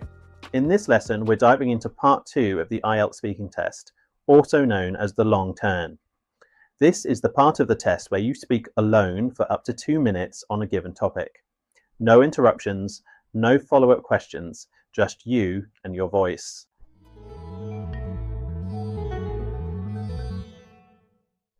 Part 2 is designed to assess your ability to speak fluently and coherently on a topic without help. The examiner will hand you a task card with a main question and 3 to 4 bullet points.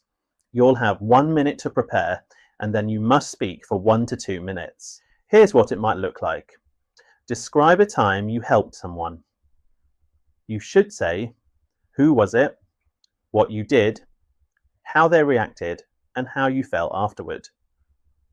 You don't have to cover every bullet point, but it helps to keep your answer structured and complete. During the 1 minute prep time, you can take notes. You'll be given paper and a pencil, and it's a good idea to plan the order of your ideas before you start speaking. When your time starts, just begin speaking. You'll have up to 2 minutes, and the examiner will stop you if you go over. This is your time to show control over your grammar, vocabulary, fluency, and pronunciation, all without relying on the examiner. Let's summarize. 1 minute to prepare. 1 to 2 minutes of speaking. No follow-up questions during your turn. You must keep speaking, no long pauses. Cue card includes the main topic and 3 to 4 ideas. And you can take notes during the preparation time. Here's an example. One time I helped a friend was last year when she moved house. I offered to help with the packing and transport. It took a full weekend, but she was so grateful, and we had a lot of fun doing it together. Let's try one together. How would you answer this question? Describe a special gift you received. Take a minute to think. What are 3 to 4 points that you would include? Here's a quick tip. Use your prep time wisely. Make a simple outline and try to include one story, one opinion, and one reflection in your answer. This part of the test is your chance to shine. With the right strategies, anyone can speak confidently for 2 minutes. In the next lesson, we'll break down exactly what makes a great Part 2 answer and how you can build one yourself.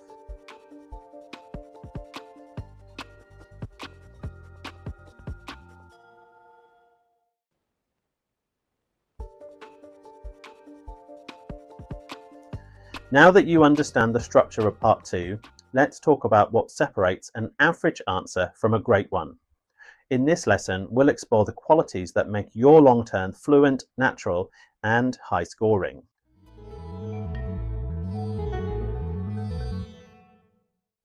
The examiner is looking for more than just content. Your score is based on 4 key criteria: fluency and coherence, lexical resource, which is your vocabulary, grammatical range and accuracy, and pronunciation. A good answer touches all 4, not just 1 or 2.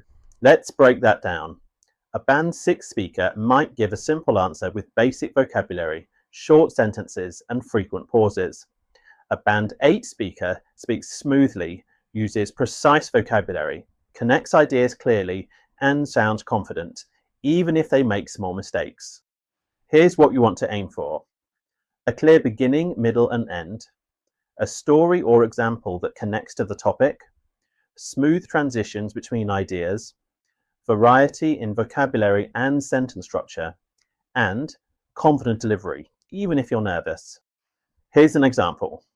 Let's say the cue card is, describe a time you were late. A strong answer might start with a short intro. This happened last year when I was late for a job interview. Then tell the story with some emotional detail. I underestimated the traffic, and halfway there, I realized I'd forgotten my documents. Then wrap it up with reflection. It was stressful, but I learned to double-check everything before important events. That's a complete and natural sounding response. Remember, the bullet points on the cue card are there to help. Use them to organize your ideas, but don't feel you have to follow them in exact order.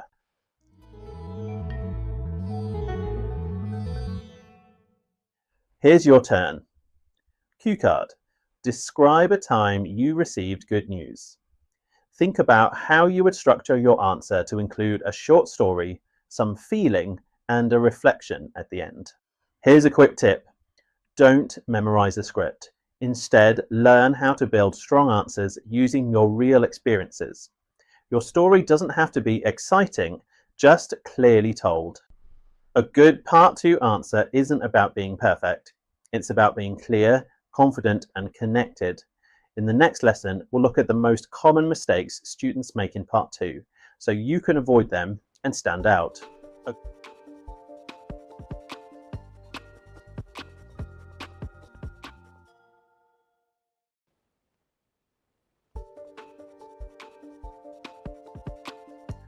Welcome back. In this lesson, we'll cover the most common mistakes students make in part 2 of the IELTS speaking test and how to avoid them. These mistakes can hurt your fluency, grammar, or coherence, even if you have good ideas.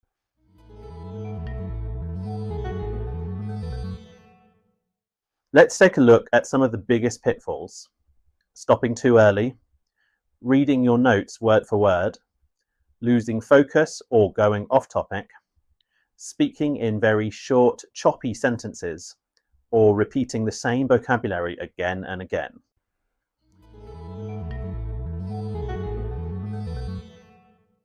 If you speak for just 30 or 40 seconds, you're showing the examiner you can't maintain a full response. That brings your fluency score down. Even if your grammar is perfect, you must show that you can keep going for 1 to 2 minutes. To fix this, use a story with a beginning, middle, and end. Add small details. Describe what you saw, heard, or felt.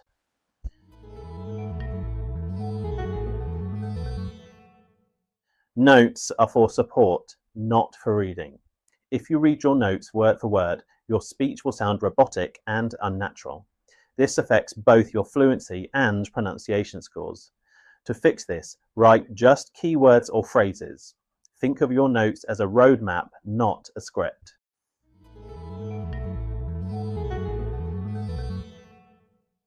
Some students start strong, but then wander off topic. If your response doesn't clearly connect to the task, your coherence score suffers. To fix this, stay anchored to the cue card. Mention the topic again at the end to show you stayed on track.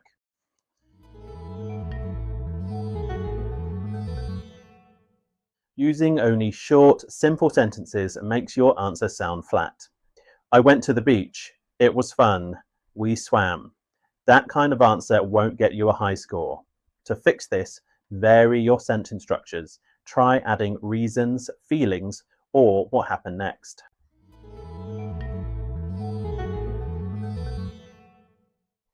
If you say nice 5 times in one answer, the examiner will notice.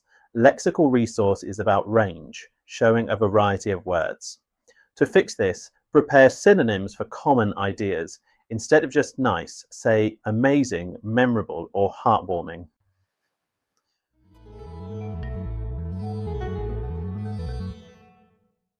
Think about your last part 2 answer. Did you speak for the full time? Did you use your notes or read from them? Did you repeat words or lose focus? Now set a goal for your next answer. What's one habit you'll improve? Here's a quick tip.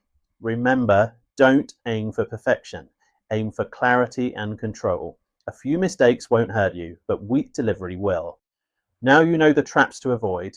In the next lessons, we'll start building powerful responses using the 6 system strategy, starting with narrative tense.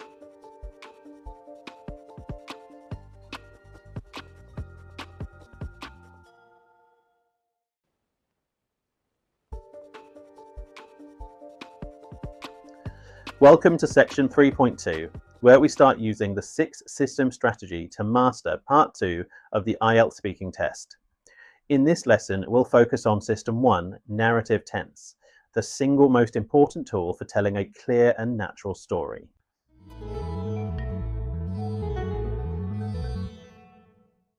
Part 2 is often a storytelling task, so you need to speak in the past tense with ease. Examiners listen for correct verb tense, logical sequence of events, and variety in how you describe the past. Using past tenses well shows strong grammatical control and improves your fluency.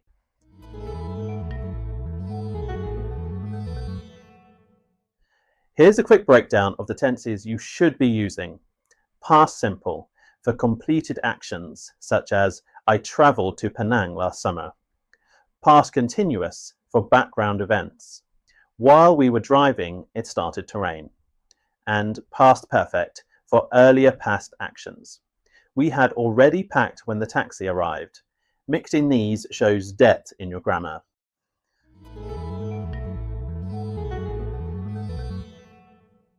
Imagine your cue card says, describe a trip you enjoyed. You could say, Last year, I went to Langkawi with my friends.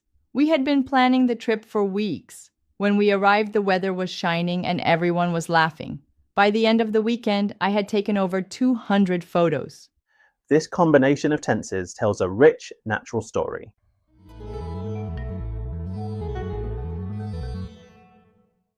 To build fluency, practice telling stories using these steps. 1. Set the scene. Where and when. 2. Describe the events. What happened? And 3.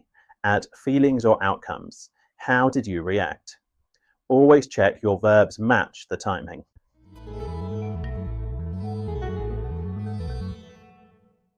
Let's try it now. Think of a real memory you could use for this cue card. Describe a time you celebrated something.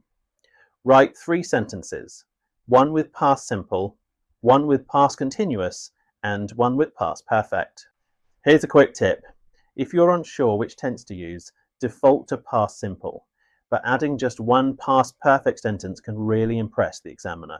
Great storytelling starts with strong tense control.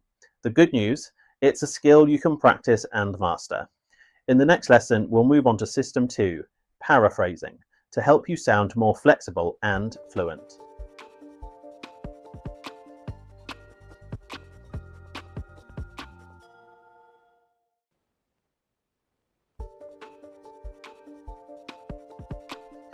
In this lesson, we're exploring System 2, paraphrasing, a powerful tool to avoid repetition and show flexibility in your language.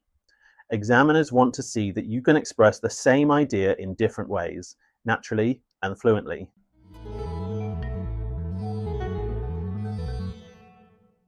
Why is paraphrasing important in Part 2? Well, because the cue card often includes simple words, and if you just repeat them word for word, your vocabulary range will seem limited.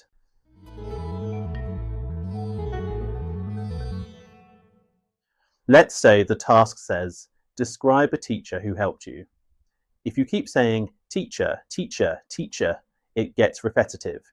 Instead, you can say, my science tutor, she mentored me. He guided me through challenges. That inspiring educator.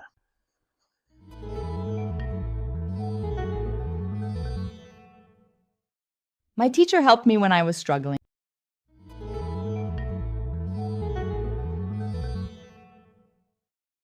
She supported me during a tough period in my studies. Can you see the difference? It's smoother, more advanced, and still natural.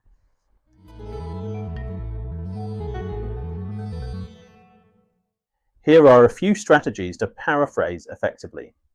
Use synonyms. For example, happy could be delighted, pleased, or thrilled. Change word forms. Decision becomes decided, noun to verb. Rephrase whole phrases. A time you were nervous could become a moment I felt uneasy. And use general language. My piano exam could become an important test.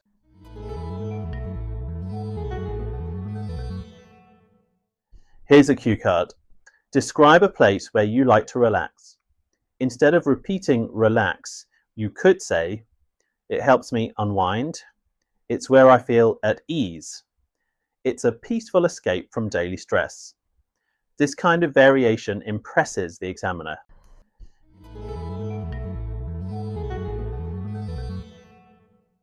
Now it's your turn. Here's a cue card. Describe a special gift you received. Write down 3 different ways to say the word gift. Then try to rephrase the sentence, the gift made me happy. How many versions can you come up with? Don't force fancy words. The best paraphrases are natural. Focus on expressing ideas clearly with variety, not showing off. Paraphrasing is the secret weapon of confident speakers.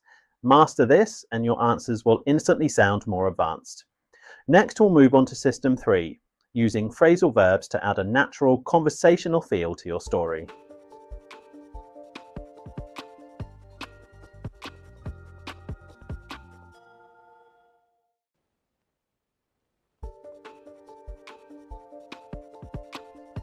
Welcome back.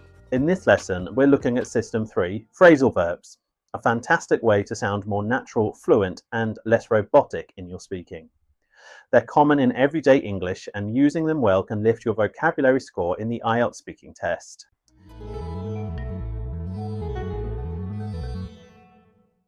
Phrasal verbs are combinations of a verb and a preposition or adverb. Instead of saying, I cancelled the trip, try, I called off the trip. It's the same meaning, but sounds more like a native speaker.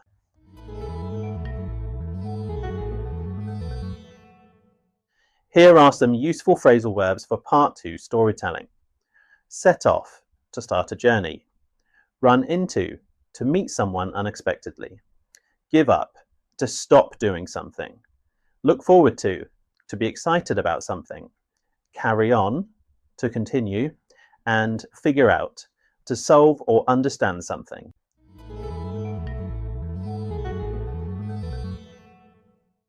Instead of saying, I started the project but didn't finish, you could say, I kicked off the project but I gave up halfway through because it was too difficult.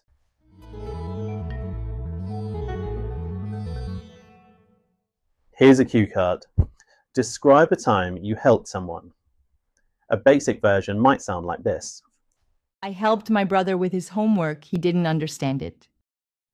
An upgraded version might sound like this.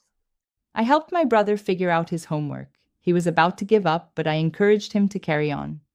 See how much more natural and vivid that sounds?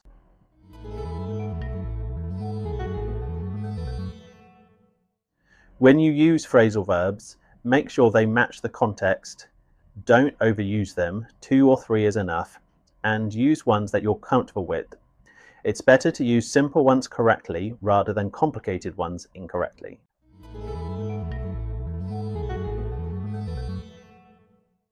Think of this cue card. Describe a time you were late. Try to include at least 3 phrasal verbs in your story. For example, I set off late because I overslept. I ran into traffic. Or I ended up arriving 30 minutes late. Here's a quick tip. Phrasal verbs make your speaking sound real. Just a few well-chosen ones can boost your fluency and lexical resource score. You don't need to memorize hundreds of phrasal verbs. Just learn a few that work well in stories. In our next lesson, we'll focus on System 4, idiomatic language, and how to use it without sounding fake.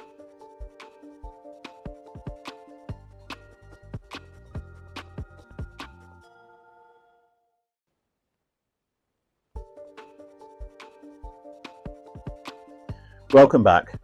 In this lesson, we're focusing on System 4, idiomatic language, an advanced skill that can boost your vocabulary score when used well.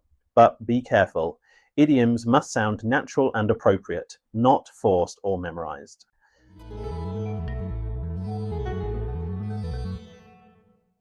Idiomatic language includes expressions that aren't always literal, but are commonly used by native speakers.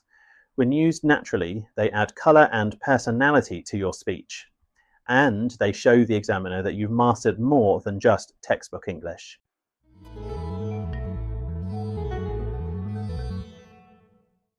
Here are some idioms that work well in Part 2 answers. A piece of cake, something very easy.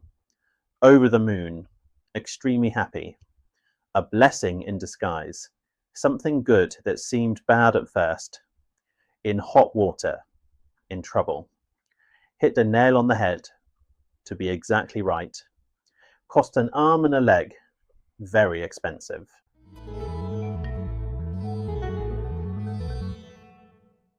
Here's a cue card. Describe a time you received good news. A basic answer might sound like this. I was very happy when I passed my exam. An upgraded answer might sound like this. I was over the moon when I found out I'd passed. I'd worked so hard, so it really felt like I'd hit the nail on the head with my preparation.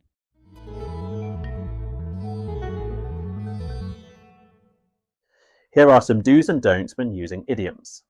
Do make sure to use 1 or 2 idioms naturally within your answer. Make sure they fit the story and tone, and practice them so they sound fluent. Don't force idioms into every sentence. And don't use rare or outdated expressions. And also, don't memorize idioms without understanding their actual meaning.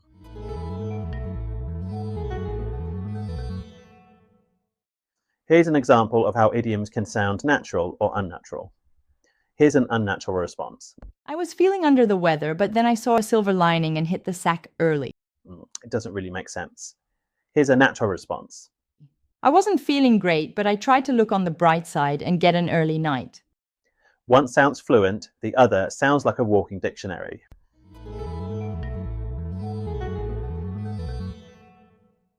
Now let's practice. Here's the cue card. Describe a difficult decision you made. Try to include one idiom that adds emotion or meaning. Can you express frustration, relief, or success using a natural expression? Here's a quick tip. Idioms are like seasoning. A little goes a long way. Use 1 or 2 well and your speech will stand out. Used correctly, idioms can make your speech memorable. But remember, clarity always comes first. In our next lesson, we'll explore System 5, inversion and negative adverbials, a grammar upgrade that's sure to impress.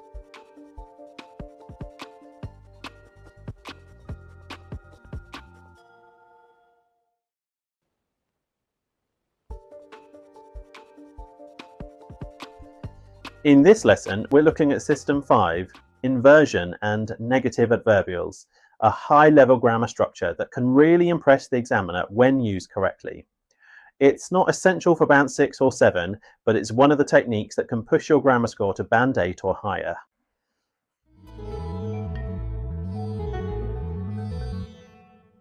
Inversion means changing the word order of a sentence for emphasis or style. It's often used with negative adverbials, words or phrases like never, hardly ever, only after, seldom, not until, or rarely.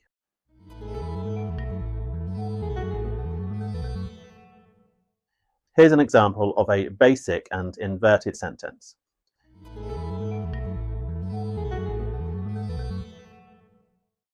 I had never seen such a beautiful view.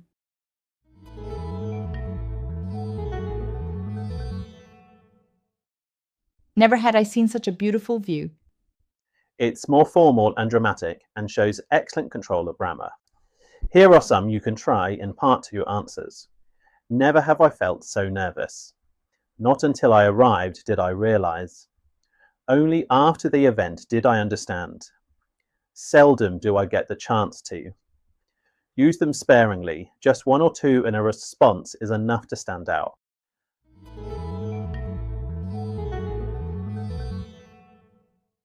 Here's a cue card. Describe a challenging experience. I was very nervous before the interview. I didn't relax until I started talking. Let's try that again with an upgraded answer. Never had I felt so nervous before an interview. Not until I began speaking did I finally relax.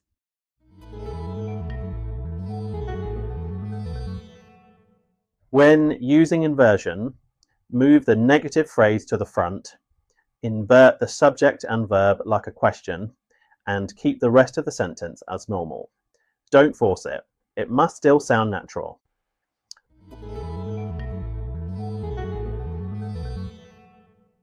Now you try. Here's a cue card. Describe a time you helped someone. Use this frame. Only after I insert an action did I realize. Can you add an inverted sentence to make your response more advanced? Here's a quick tip. Inversion works best at the beginning of a sentence. Don't overuse it. One strong example is enough to catch the examiner's ear. Inversion is like a secret weapon. If you can use it well, it shows you have control over advanced grammar. Next, we'll move on to System 6, conditional sentences. Perfect for expressing opinions, regrets, and possibilities in your stories.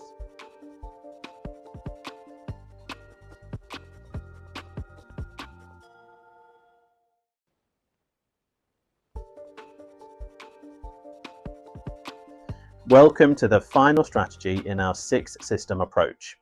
System 6, conditional sentences. Conditionals are powerful because they help you show hypothetical thinking, reflection, and emotional depth in your story.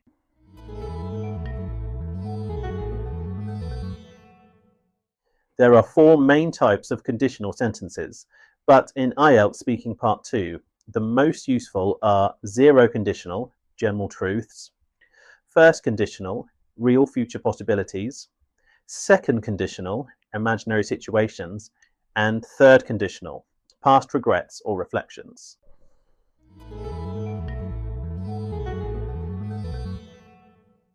Let's see how they work.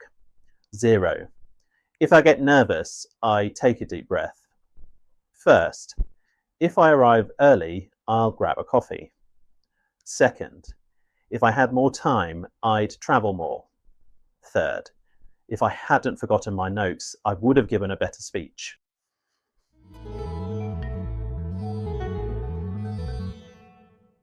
Here's a cue card. Describe a time you made a mistake. Instead of just saying, I forgot my presentation slides and felt embarrassed. you could say, If I had double-checked my bag, I wouldn't have forgotten them. It was a hard lesson to learn, but I'll never make that mistake again.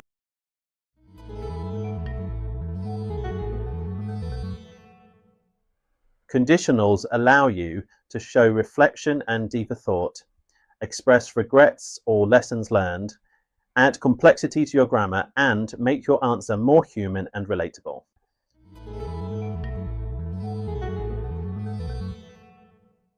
Here's an example of a flat version and an upgraded version. I didn't sleep well and my presentation went badly.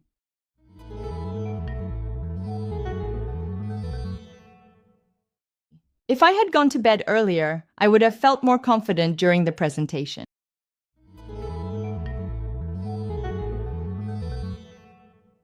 Try this. Here's a cue card. Describe a time you received advice. Think of a sentence using a conditional. Here's an example. If I hadn't followed her advice, I would have missed a great opportunity. Here's a quick tip. Use the second and third conditionals when you want to reflect on a past situation or imagine something different. It shows advanced grammar and emotional intelligence. Great job! You've now learned all 6 systems in the strategy. Each one gives you tools to boost your grammar, vocabulary, and fluency. In the next section, we'll practice putting them together, building full responses that expand ideas and stay on topic.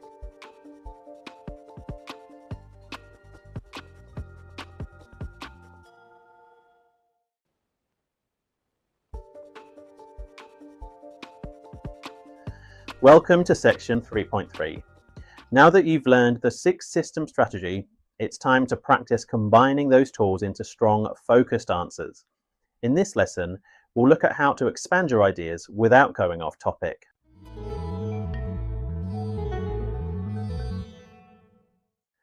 In part 2, the examiner expects you to speak for up to 2 minutes, but here's the challenge.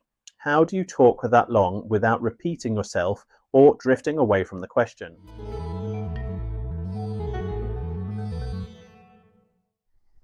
Here are 4 simple strategies to help you stay on track and expand naturally. First, tell a story with a clear beginning, middle, and end. Second, add personal reflection, how you felt or what you learned. Third, include details, who, where, when, and why. And fourth, return to the topic. Refer back to the main point near the end.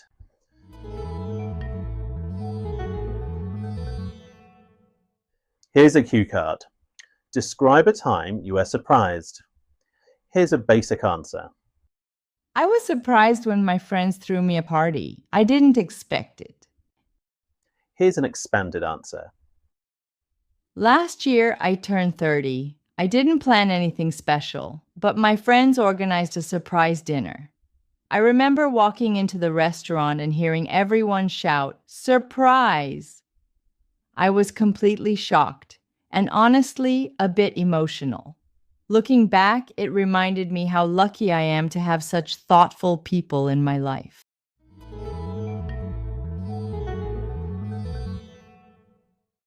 Here is a common mistake. Here's a cue card. Describe a piece of advice you received. Here's a version going off topic. I get advice from my mom, my teachers, my friends. Everyone gives me advice. That's too general. Instead, focus on one specific piece of advice and build around that story.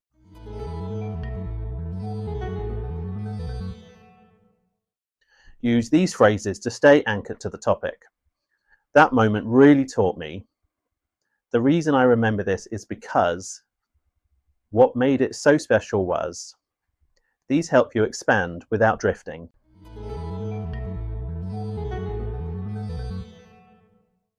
Your turn. Here's a cue card. Describe a place where you like to relax. Plan your answer using this checklist. First, a short story. Second, 2 to 3 details. Third, a reflection or takeaway. And finally, a return to the topic at the end. Here's a quick tip. If you feel like you're rambling, pause and ask yourself, am I still answering the question? If not, steer it back with a clear sentence that links to the topic. Expanding your ideas is a skill you can practice. The key is balance. Don't be too short or too long, and always keep your answer anchored to the task. In the next lesson, we'll explore storytelling techniques to help your answers sound more engaging and natural.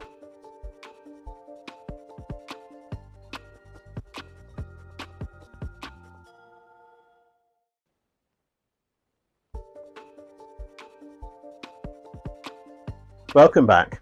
In this lesson, we're focusing on storytelling, one of the most powerful tools you can use in part 2 of the IELTS Speaking Test.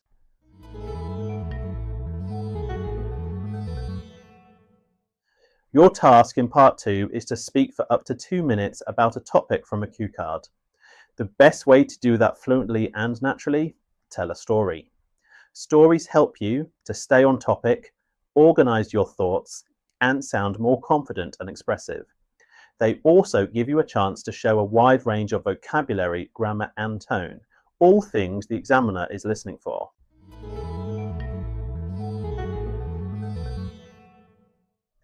To make storytelling easier, use this 5-part structure. It gives your answer a clear flow. First, beginning. Give a quick introduction to the situation. Second, background. Add some simple details about when, where, or who. Third, the main event. What actually happened? This is the heart of your story. Fourth, reaction. How did you feel or respond? And finally, fifth, reflection. What did you learn or think about after the event?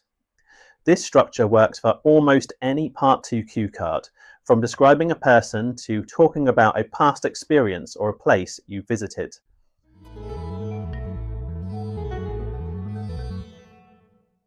Let's try it with a sample cue card. Describe a time when you helped someone. Use the 5-part structure like this. Beginning. This happened last year when I was still in university. Background. A classmate of mine was struggling with an assignment. The main event. I offered to help her and we spent 3 evenings going through the material together. Fourth, reaction. She was so grateful and I felt proud that I could make a difference. And finally, the reflection. That experience reminded me how rewarding it is to support others. This kind of structure makes it easy to keep talking and stay focused.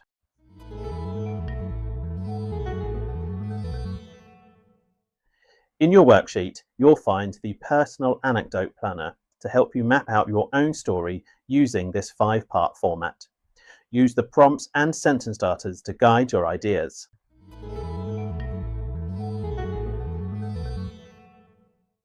We've also included a story structure graphic so you can visualize the flow of your response. Try planning one of your own answers using it today. Don't try to be dramatic, just be clear and real. A simple personal story told in your own voice is more effective than a complicated tale that sounds memorized. Now it's your turn. Pick a Part 2 cue card and plan your response using the 5-part storytelling structure. In the next lesson, we'll talk about timing, how to stay within the 2-minute limit and avoid running out of things to say.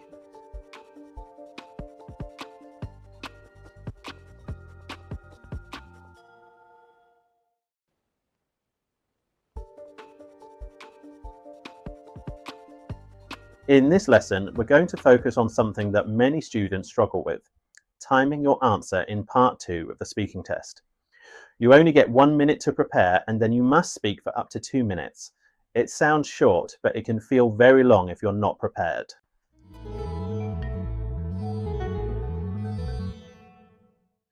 The goal in Part 2 is to speak for at least 1 minute and ideally close to 2. If you speak for less than 1 minute, the examiner will know you're struggling with fluency. If you speak well beyond 2 minutes, he'll cut you off, and you risk going off topic. A strong answer should last around 90 to 120 seconds. That gives you time to develop your story, include good grammar, and use some advanced features like idioms and conditionals.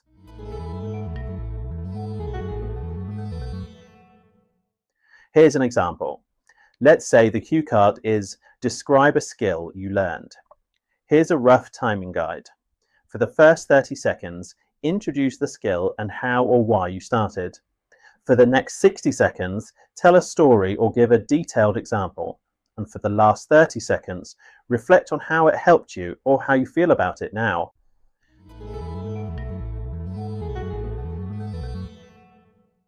Here are some ways to stay on track. Use your 1 minute prep time wisely. Jot down 3 key ideas. Group your ideas into 3 parts, beginning, middle, and end. Keep an eye on your mental clock. Don't rush or drag.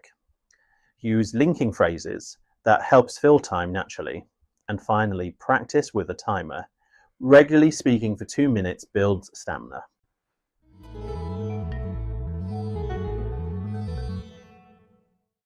Let's compare a weak and a strong version.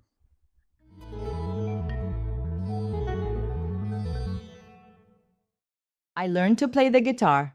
It was fun, that's all.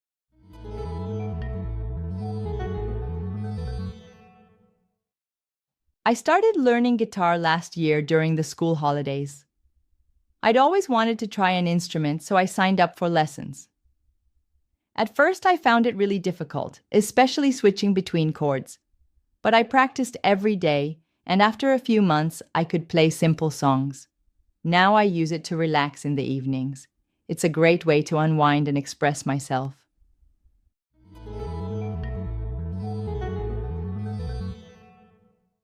Let's try it now. Here's a cue card. Describe something you did that made you feel proud. Use your phone or a timer. Speak for as close to 2 minutes as you can. Did you tell a clear story, fill the full time, and stay on topic? Here's a quick tip. If you run out of things to say, reflect. Think about how you felt, what you'd do differently, or what advice you'd give to someone else. Timing is all about rhythm and control. With regular practice, you'll start to feel when you're near that 2-minute mark, and your answers will become smoother and more confident. Next, we'll look at the most common mistakes students make when they try to apply all of these strategies and how to avoid them.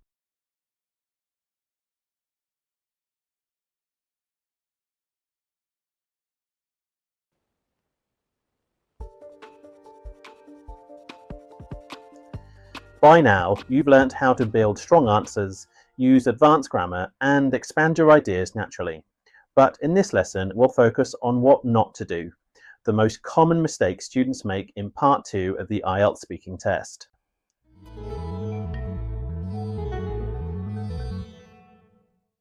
Even high-level students lose marks because of these avoidable habits. Let's break them down so you can recognize and fix them.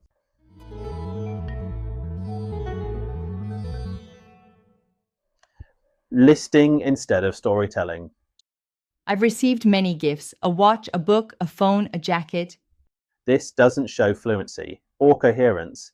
It's flat and it sounds memorized. How to fix it? Choose one example and tell the full story. Focus on details and reflection.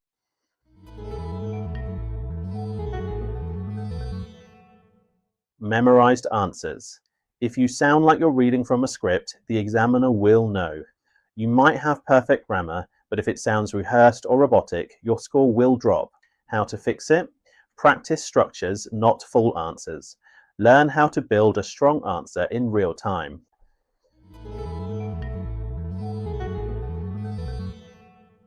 Trying too hard with vocabulary.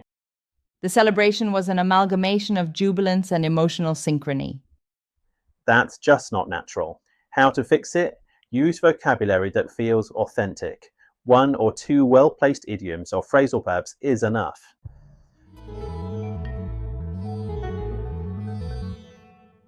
Speaking for only 30 to 40 seconds. This shows poor fluency. You need to show you can sustain a response. How to fix it? Use a simple 3-part plan. Intro, story, reflection. Add small details to stretch your answers naturally.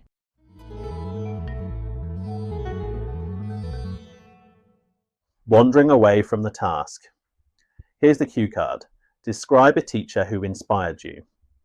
Teachers are important. Education matters. I think all subjects are useful. No, that's too general. How to fix it? Stay focused. Keep referring back to the person, place, or event in the cue card. How to fix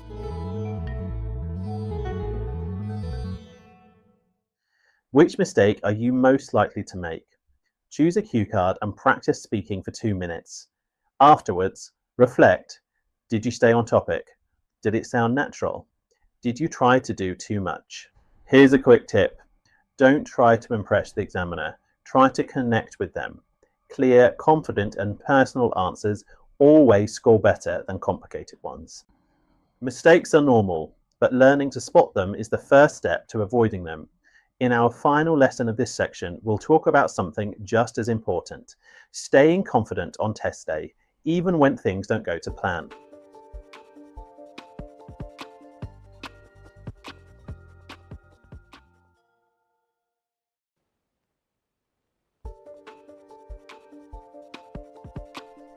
You've practiced strategies, you've improved your fluency, now it's time to prepare your mindset. because even with great skills, nerves can affect performance unless you learn to manage them.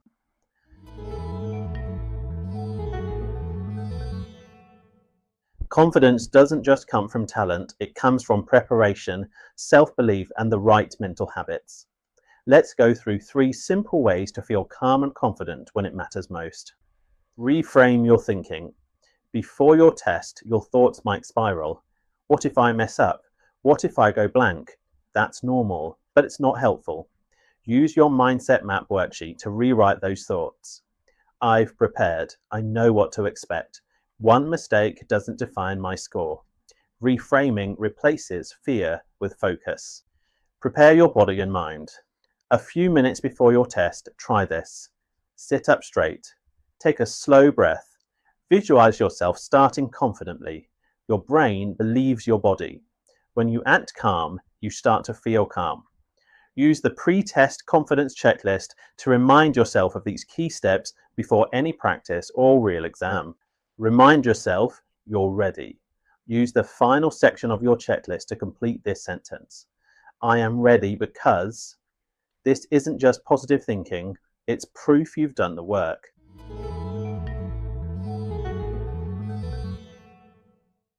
Take 5 minutes now to complete your mindset map and your confidence checklist.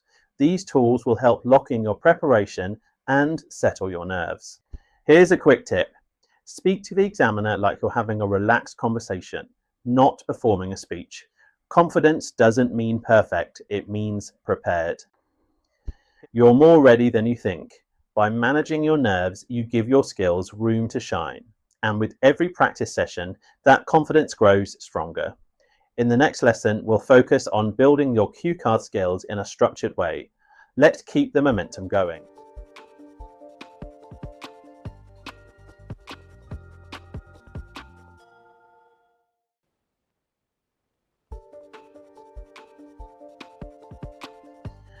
This is your final challenge in Module 3, and it's all about putting your Part 2 skills into action. Now that you've mastered the systems, strategies, and structure, it's time to speak like it's test day.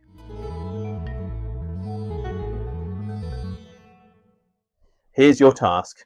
Choose a cue card, either from our examples or generate your own using the cue card generator worksheet. You'll have 1 minute to plan, then speak for 1 to 2 minutes, just like in the real IELTS test.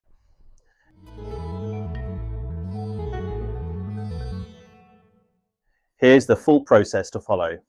1. Pick your cue card and take 1 minute to plan using notes. 2. Record yourself delivering your answer. Aim for 1 to 2 minutes of fluent, clear speaking. 3. When you finish, reflect on your performance using the peer evaluation form or ask a friend to review your answer for you.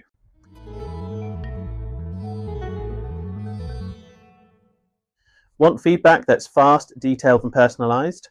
Upload your recording into the AI evaluator available within this lesson. It will automatically analyze your response and give you band score predictions, suggestions for improvement, and feedback on grammar, vocabulary, fluency, and pronunciation. It's a great way to track your progress and get expert-level insights, even when you're practicing alone.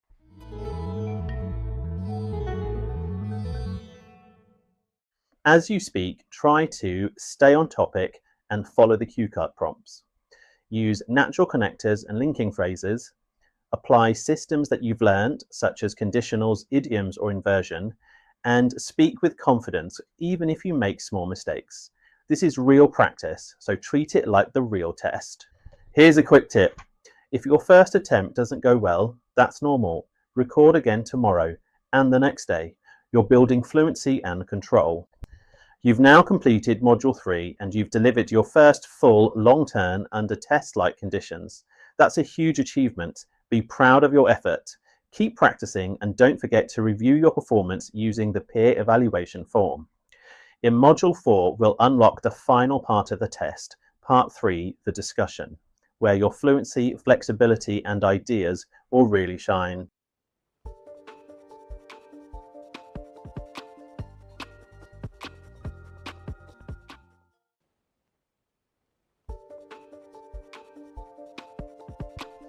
Welcome to Module 4 of the IELTS Speaking Mastery course. In this module, we're focusing on Part 3 of the test, the discussion section. This is where your ability to think, speak, and expand on ideas really gets tested.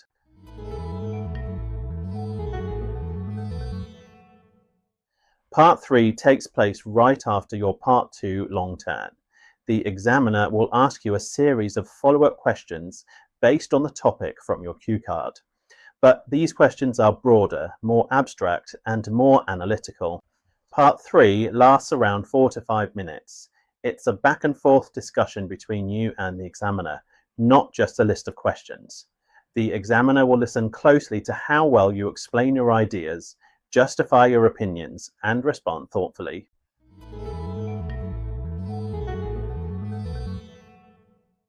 In Part 2, you give a personal talk, one topic, one speaker. In Part 3, you respond to a series of questions about more general themes.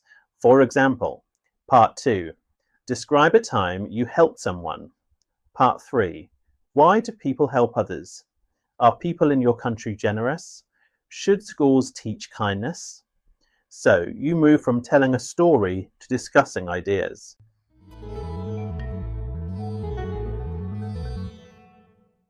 Let's listen to a sample. Do you think people today are more willing to help strangers than in the past? I think they are, mainly because of social media. These days, we often see campaigns or fundraisers online, and it encourages people to take action, even for those they've never met.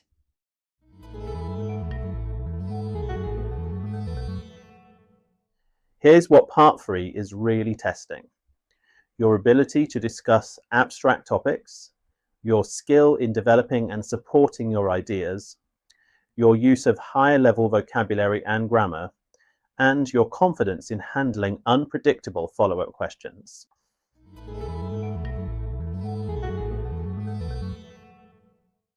Let's try one together. Think about this question. Do you think generosity is a natural human trait or something we learn? Take 30 seconds to plan your response. What's your opinion? What reasons could you give?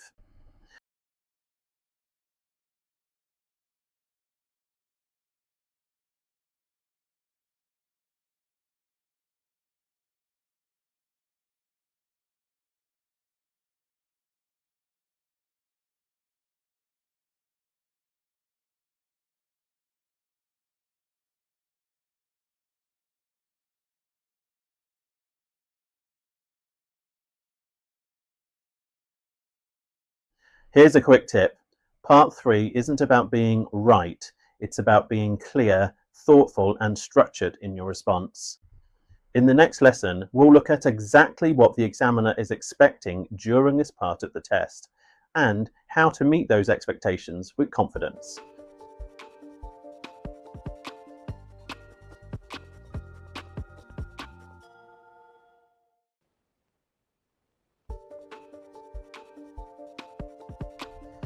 In this lesson, we're going to focus on what the examiner is looking for in Part 3 of the IELTS Speaking Test.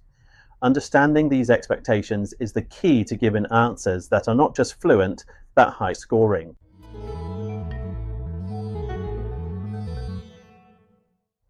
In Part 3, the examiner is assessing your ability to engage in a structured, extended conversation. They want to see if you can express your opinions clearly, support your ideas with reasons and examples, discuss more abstract or complex topics, use a wide range of vocabulary and grammar, and finally, respond naturally in a back and forth dialogue.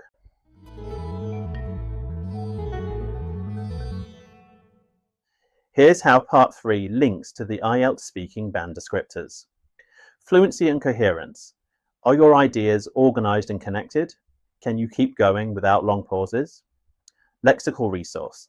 Are you using topic-specific vocabulary, idiomatic language, and avoiding repetition? Grammatical range and accuracy. Are you using complex sentence structures and conditionals correctly? And finally, pronunciation. Are you easy to understand? And do you use natural stress, rhythm, and intonation?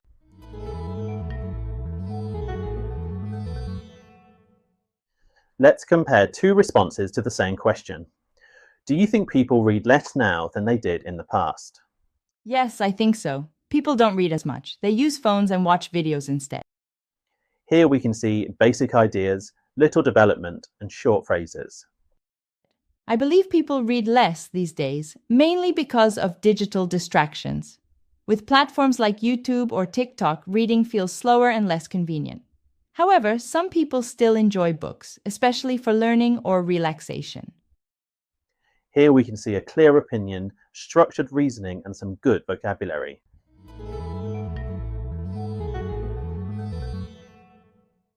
In part 3, the examiner is trained to push you further. If your answer is short, they may ask, "Why do you think that is? Can you give an example? Do you think this will change in the future?" This means your job is not just to answer, but to expand your ideas.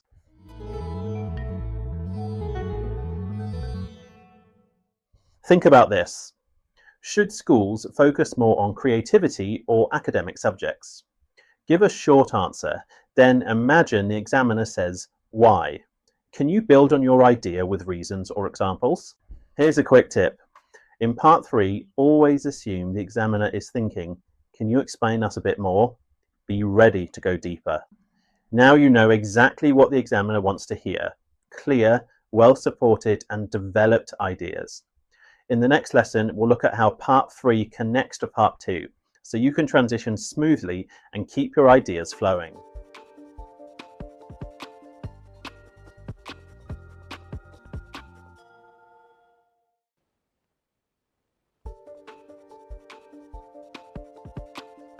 In this lesson, we'll explore how part 3 connects directly to part 2 of the IELTS speaking test.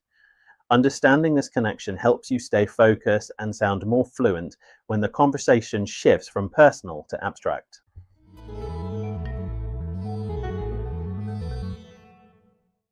Right after you finish your part 2 long turn, the examiner will immediately begin part 3 by asking questions related to the same general topic, but in a broader and more analytical way.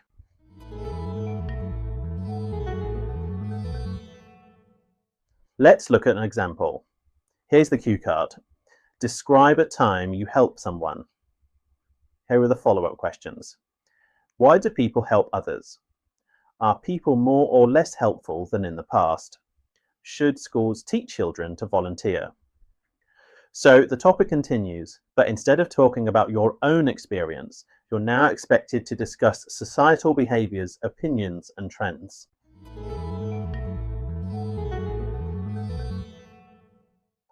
In part 2, you use personal stories. In part 3, you shift to opinions, comparisons, predictions, and abstract ideas.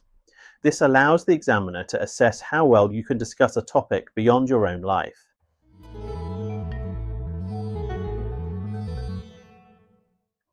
You can even use your part 2 answer to help you build your part 3 ideas. For example, As I mentioned earlier, I helped a friend with a project. That experience made me realize how valuable helping others can be, which is why I think it should be encouraged more in society. this shows cohesion and advanced fluency.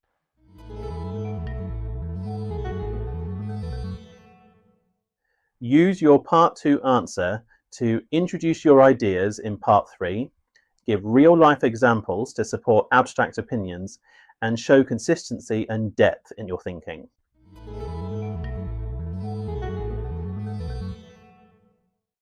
Think back to a part 2 cue card you've answered recently. Now ask yourself, what general issues are related to that topic? What opinions or social trends could you discuss in part 3? Try speaking for 30 seconds on this. Why is it important for people to help each other in a community?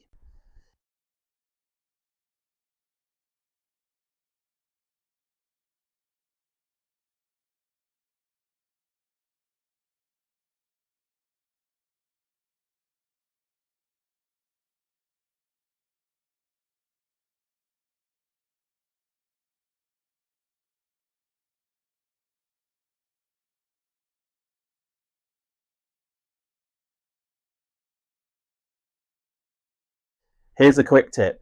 When part 3 begins, don't reset your thinking. Use what you've just said in part 2 as a launchpad and show the examiner you can think beyond your own experience. Part 3 builds on what you just said in part 2, so use that momentum. Next, we'll move into section 4.2, where you'll learn a simple but powerful technique for building strong, structured answers, the PEE method.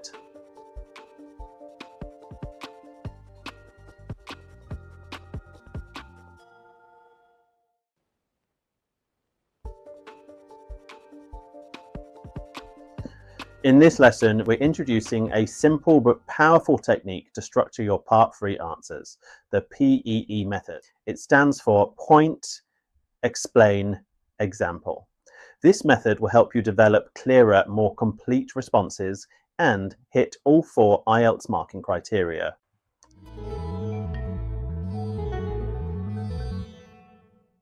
In Part 3, it's not enough to give your opinion. You need to develop it, and that's exactly what PEE helps you do.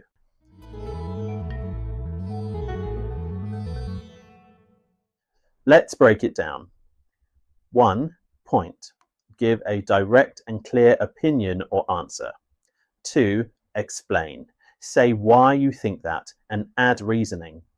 3. Example. Give a real-life example, result, or comparison. Here's an example. Do you think schools should focus more on creativity? Point. Yes, I think creativity should be a bigger focus in schools. Explain. It helps students develop problem-solving skills and express themselves more freely. Example. For example, when I was in school, art lessons really helped me feel more confident. And that creativity translated into better thinking in other subjects too. You don't have to say all 3 parts as separate sentences, but they should flow naturally through your response.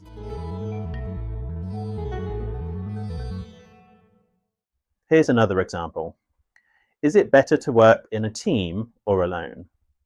I personally think working in a team is better. That's because teamwork allows people to share ideas and solve problems faster. For instance, in university, we did group projects and often came up with more creative solutions than when working alone.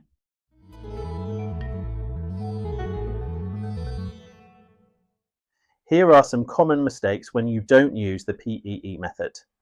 Just giving a yes/no answer, giving a point but not explaining it, and giving examples with no clear opinion.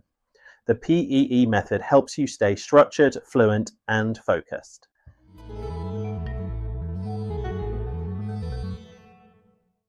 Now, let's try it together. Should governments spend more money on public transport? Take 30 seconds, plan your point, your explanation, and your example.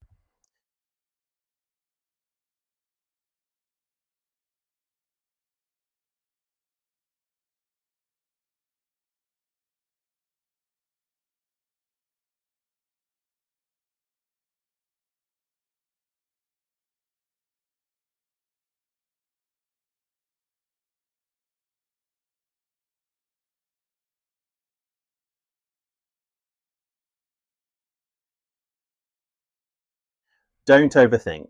PEE helps you slow down and build your answer logically, like a short paragraph in a conversation. The PEE method is your go-to structure for nearly every Part 3 question. In the next lesson, we'll look at how to level up your answers by using topic-specific vocabulary, a must for boosting your lexical resource score.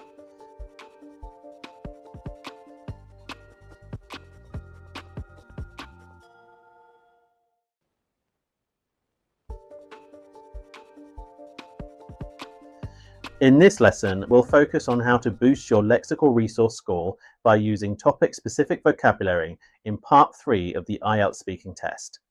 It's not about using big words, it's about choosing the right words for the topic.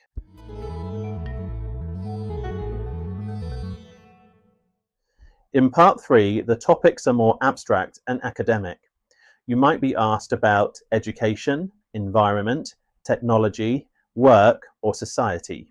Each topic has its own vocabulary, and using these words naturally shows the examiner that you can discuss ideas in depth.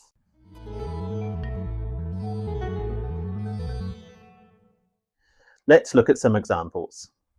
Education, curriculum, assessment, critical thinking, lifelong learning. Environment, sustainability, pollution, carbon footprint, renewable energy. Work, job satisfaction, remote working, promotion, work-life balance. Technology, digital devices, artificial intelligence, screen time, data privacy.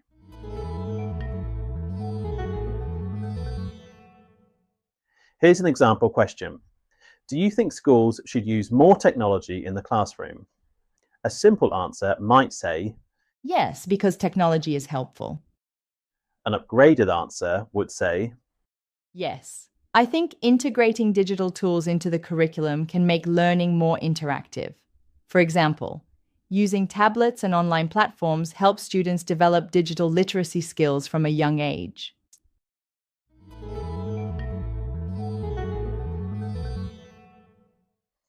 to boost your score, avoid repeating the same words, use collocations, and don't force advanced words. Use terms relevant to the topic.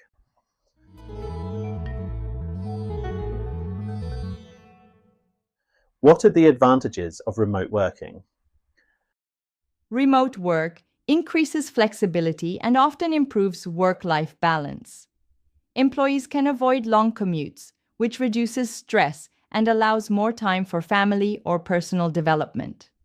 However, it can also lead to isolation or a lack of team collaboration. See how that response uses specific, accurate vocabulary without sounding memorized?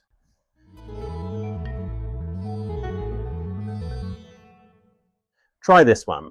The topic is the environment. The question, what can individuals do to help protect the environment? Choose 3 to 4 key words and build a 30-second response using them naturally. Here's a quick tip. Think of each topic as its own mini world.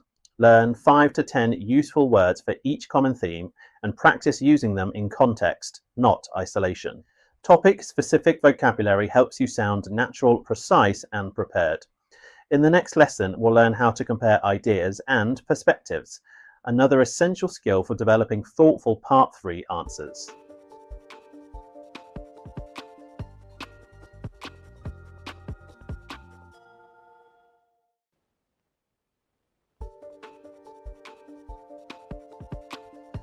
In Part 3 of the speaking test, you'll often be asked to compare ideas, people, generations, places, or time periods. To show flexibility, you need to go beyond simple answers like X is better than Y.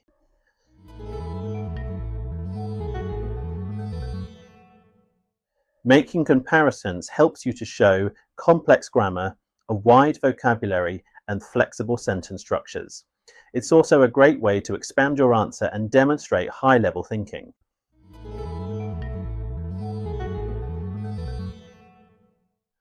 There are many ways to compare and contrast ideas. Here are a few natural phrases to use. Compared to, while X is, Y tends to. One big difference is that X is far more than Y. They're similar in that. You'll find a full phrase bank in your worksheet. Feel free to highlight your favourites as we go.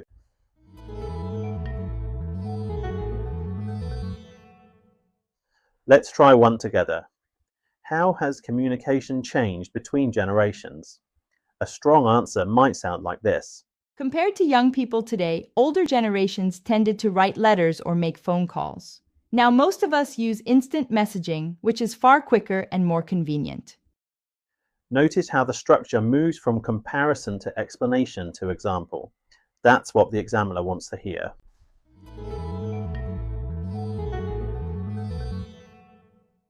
Pause here and complete the gap fill comparison task in your worksheet. This helps you practice flexible grammar patterns naturally. Once you've done that, try responding to the challenge questions on the next page. Each one asks you to compare ideas or situations, just like the real test. Here's a quick tip. Try to vary your sentence starters when making comparisons. It shows fluency and flexibility. Comparisons are your secret weapon in part 3. They make your answers sound more advanced, more thoughtful, and more fluent. Next up, we'll look at how to express opinions naturally and with flexibility.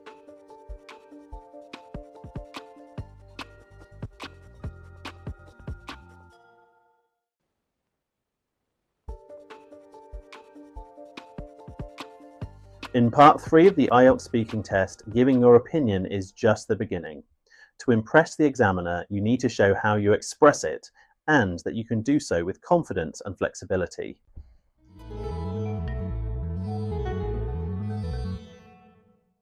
Here's why this skill is important. It shows a wide vocabulary, it helps you sound natural and fluent, and it allows you to build extended, thoughtful answers. Instead of always saying, "I think," or "in my opinion," try other ways to express the same idea.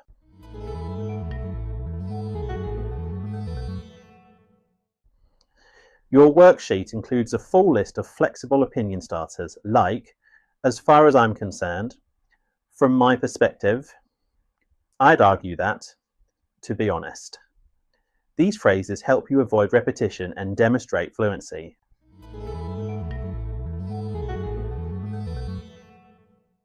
Let's try a quick upgrade. Here's a flat answer.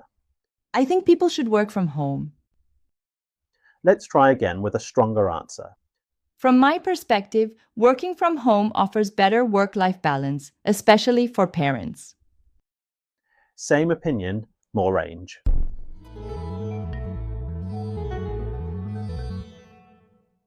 That's where paraphrasing your viewpoint comes in. Instead of repeating your exact words, try to put it another way. Let me rephrase that. What I mean is, you'll find more of these phrases in your second worksheet.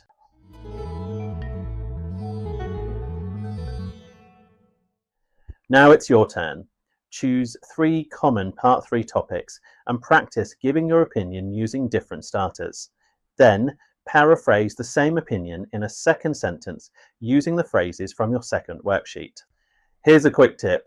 Don't try to sound perfect, just aim to show variety and clarity in how you share your thoughts. Part 3 is all about discussion, and discussions need confident, flexible opinions. Keep using the phrases in your daily practice and you'll soon sound more natural, more fluent, and more advanced.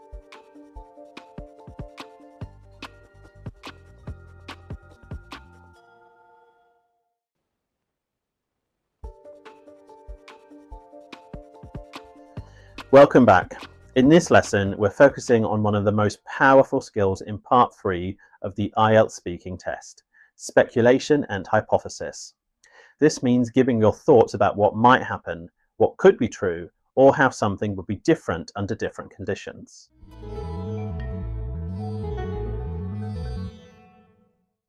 This is about showing flexible, complex thinking, and it's something examiners love.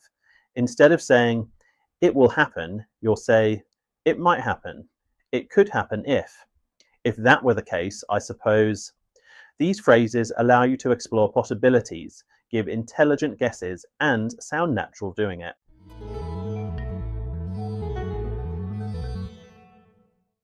Here are some useful starters to practice with.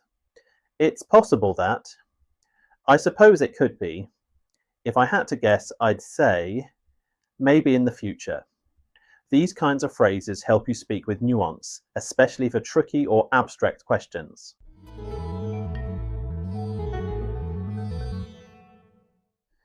When you speculate, you'll often use conditionals.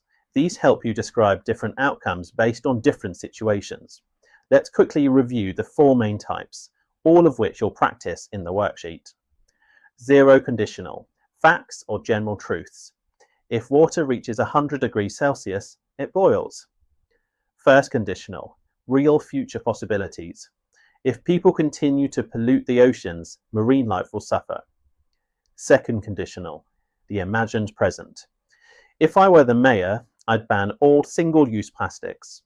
And finally, the third conditional, the imagined past. If they had invested earlier, they would have saved millions.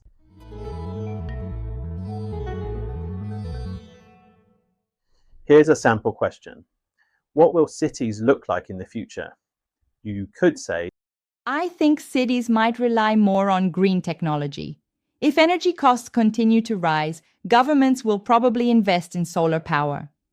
And if I had to guess, I'd say flying cars will remain a fantasy, not a reality.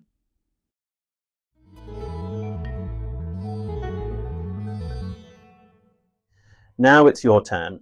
Pick one of the speculative questions from the worksheet or create your own. Try answering it using at least 2 different types of conditional sentences. Practice out loud and experiment with different tones, phrases, and outcomes. Here's a quick tip. Speculation doesn't mean uncertainty. It shows flexibility. Use phrases like, it might be, or if that happened, to sound more natural and advanced. Speculating and hypothesizing are essential for Band 7 and above. They show the examiner that you can think beyond the obvious and speak like an advanced user of English. In the next lesson, we'll explore how to deal with abstract ideas confidently and clearly.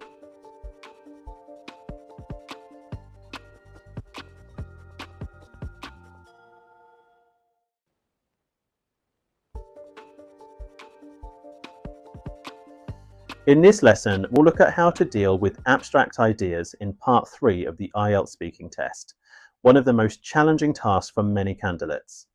Abstract questions ask you to talk about things that are intangible, theoretical, or philosophical, not personal or practical.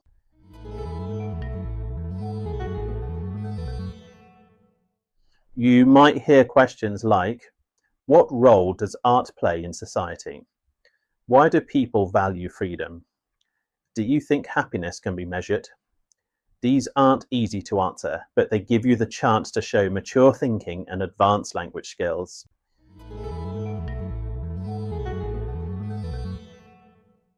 Abstract questions often involve emotions or values, such as success, fear, or freedom, concepts like education, culture, or identity, and big picture issues such as the role of government or the future of humanity. Your goal is to show that you can think critically, respond thoughtfully, and structure your ideas.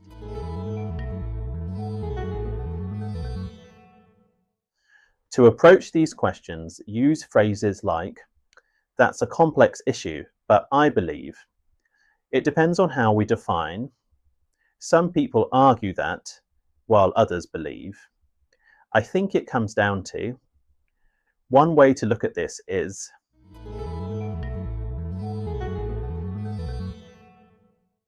Here's an example. Can money buy happiness? That's a difficult question. It depends on how we define happiness. If we mean comfort and security, then yes, money can help. But for emotional well-being or strong relationships, money alone isn't enough.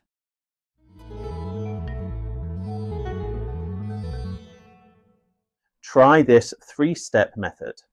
First, define or interpret the abstract idea. Second, give your perspective with reasoning. Third, provide an example or contrast to clarify.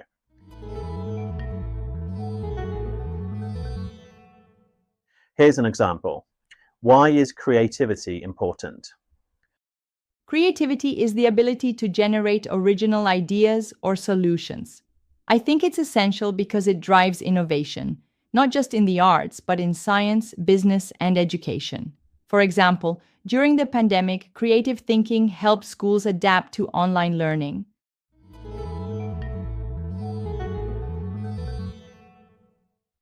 Here are some common struggles and how to fix them.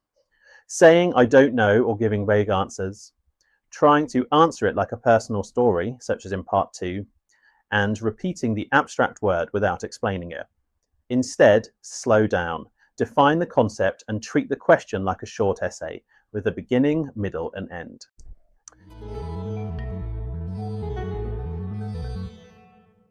Try this one. Why do people admire honesty? Speak for 30 to 40 seconds and start by defining the idea of honesty, then give your opinion and an example.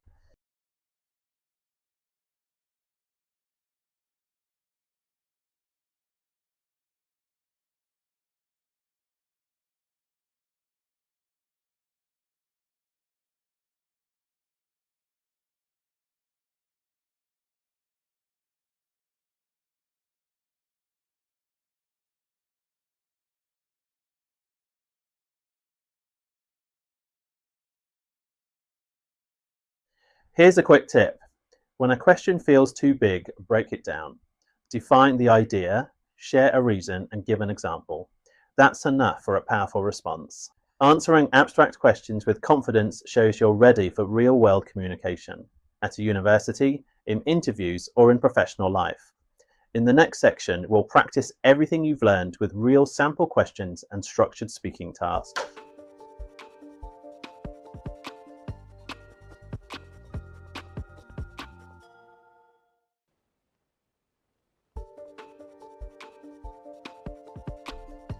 In this lesson, we'll look at a range of sample Part 3 questions from different topics, so you can practice applying everything you've learned, from the PEE method to comparing ideas, speculating, and dealing with abstract questions.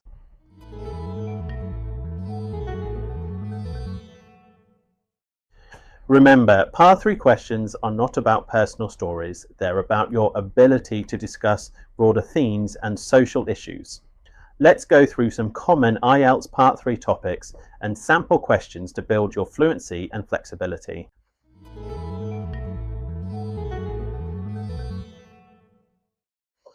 This topic is education. How has education changed over the last few decades? What role should creativity play in schools? Do you think exams are a fair way to assess students? Here's a tip. Use comparison and topic-specific vocabulary like curriculum, assessment, and critical thinking.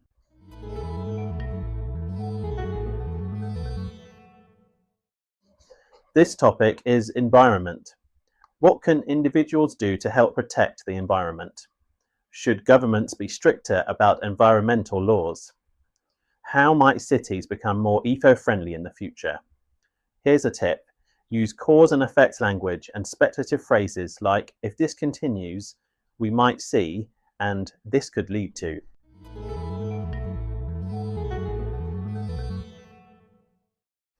This topic is technology.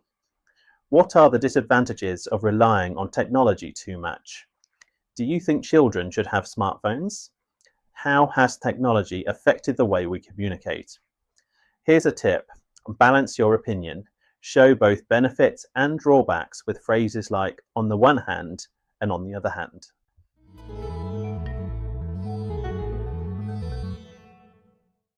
This topic is work and careers. What makes a job satisfying? How important is work-life balance? Do you think job security is more important than salary? Here's a tip. Use flexible opinion structures and vocabulary such as job satisfaction, career progression, and remote work.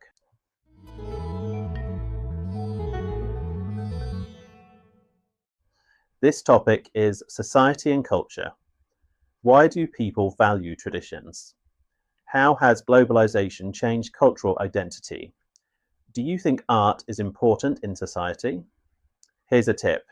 These are more abstract. Use definitions, examples, and flexible thinking.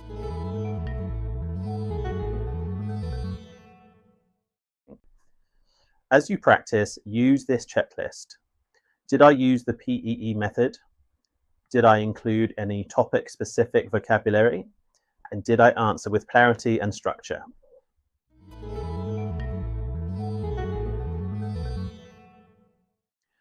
Now it's your turn. Choose one of the following questions and answer it using everything we've covered so far. What skills will be most valuable in the future workplace? How can schools help students become better citizens? Do you think it's more important to protect old buildings or build new ones? Speak for 40 to 60 seconds and try using a clear opinion, explanation, and a real-world example or contrast. Here's a quick tip.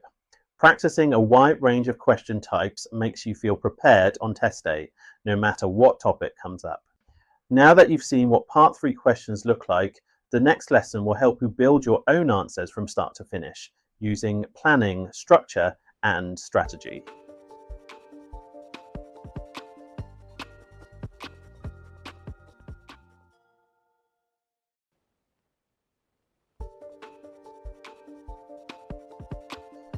In this lesson, you'll learn how to plan and build your Part 3 answer in real time. so you can speak clearly, confidently, and with purpose. There's no writing allowed in the IELTS speaking test, but planning in your head is essential.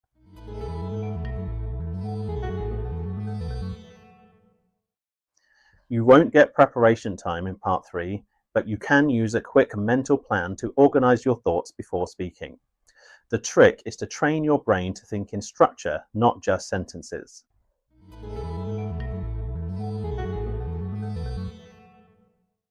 Here's a simple mental plan to follow. First, understand the question. What are they really asking? Second, decide your opinion or position.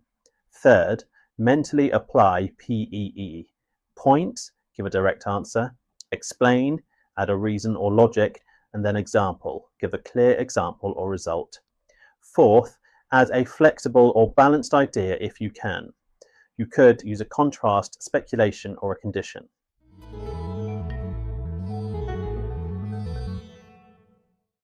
Here's an example. Do you think people today are more focused on appearance than in the past?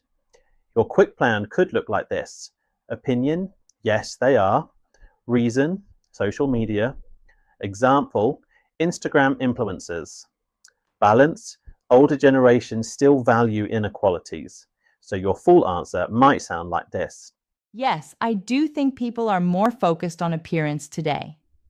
Social media has made physical image a big part of how people present themselves. For example, influencers often promote beauty products and set certain trends. That said, I think older generations still place more value on inner qualities, like kindness and respect.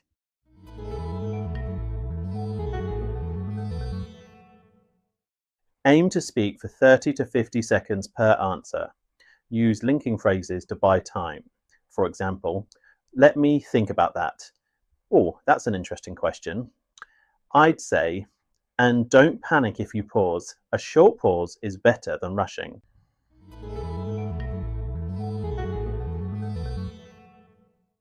Let's practice now. Here's a question.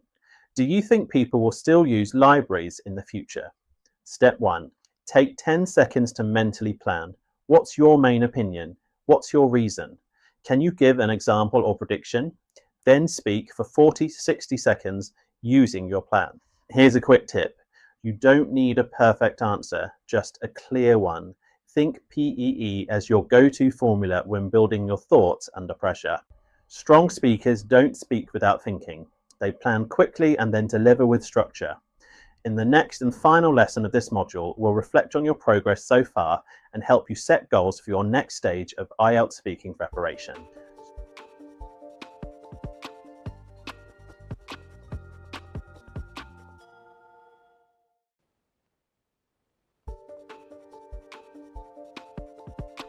Congratulations on completing Module 4, the most advanced section of the course so far. You've now tackled the most challenging part of the IELTS speaking test, Part 3, the discussion.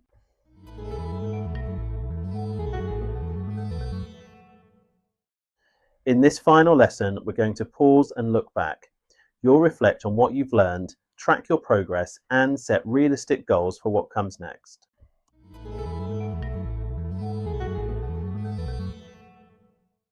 Use the progress tracker to assess your ability in 3 key areas: speaking fluently, structuring ideas clearly, and using Part 3 vocabulary.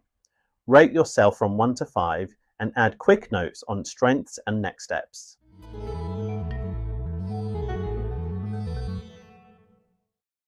Then it's time to move from reflection to action. Use the goal-setting reflection worksheet to create a simple, realistic speaking goal. It could be practice 3 times a week, join a speaking group, or focus on vocabulary from a specific topic. Set a weekly goal that matches your routine and stick to it. Here's a quick tip. Reflection isn't just about looking back, it's about looking forward. Use what you've learned to keep building stronger habits. You've finished Module 4. And that means you've now mastered the full IELTS speaking test, Part 1, Part 2, and Part 3. All strategies, all systems, all connected. Your next step? Review your personal goals, keep practicing with the AI feedback tool, and stay consistent with your speaking habit. I'm proud of how far you've come, and you should be too. Let's take that momentum into Module 5, Test Simulation and Final Prep.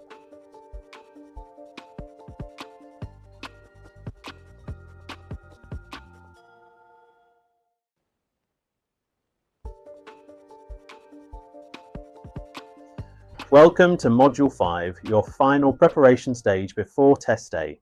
In this lesson, we'll explore the most common topics that appear across all 3 parts of the IELTS speaking test. Knowing these topics can help you prepare smarter, not harder.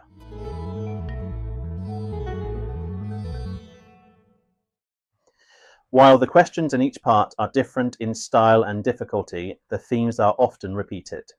This means you can prepare answers and vocabulary in advance and adapt them depending on the question type.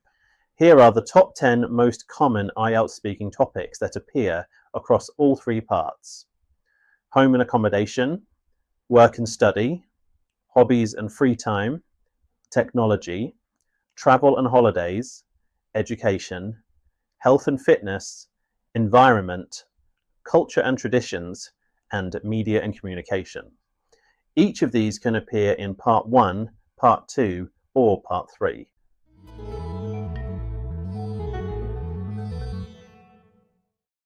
Let's look at technology across the 3 parts. Part 1. Do you often use a computer? What apps do you use the most?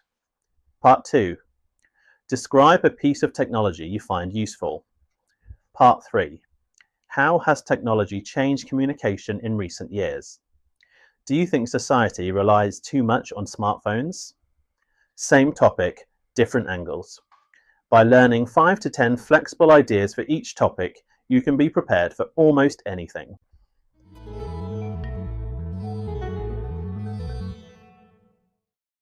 Here's what you should do. Choose a topic, practice 1 to 2 Part 1 questions, prepare a short story for Part 2, build 2 to 3 analytical answers for Part 3. This gives you fluency, confidence, and repetition without memorization.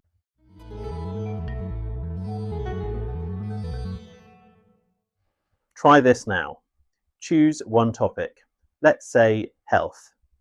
Quickly brainstorm 2 personal questions, 1 story idea, and 2 opinion questions.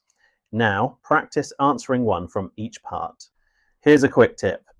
If you review 1 to 2 topics per day, you'll build a mental library of ideas and vocabulary. Perfect for staying calm on test day. In the next lesson, we'll take this one step further by learning how to link themes between Part 1, 2, and 3, so your whole test feels connected, fluent, and natural.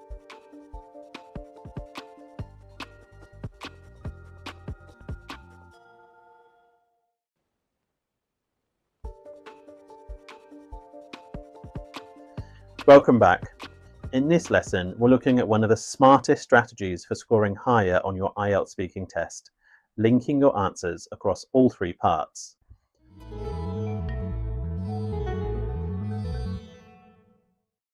Parts 1, 2, and 3 aren't separate boxes. The examiner is listening to how you build a consistent message. If you can, show connections in your experiences, build on ideas from earlier parts, and speak with fluency across themes. You'll show depth, flexibility, and great coherence.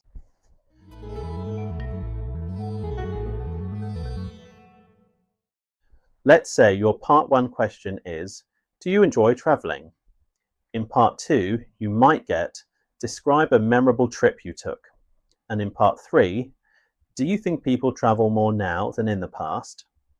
You can link all 3 with simple tools like using similar vocabulary, referring back to past answers, and keeping your ideas consistent. This is what we call a thematic thread, and it makes your speaking much more natural and impressive.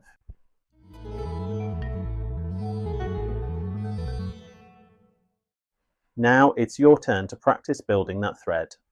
Use the Connection Builder worksheet to pick a common theme like education or technology. Practice planning answers for all 3 parts, and then connect your answers using natural phrases like, As I mentioned earlier, that reminds me of what I said in part 1. This builds on the story I shared before.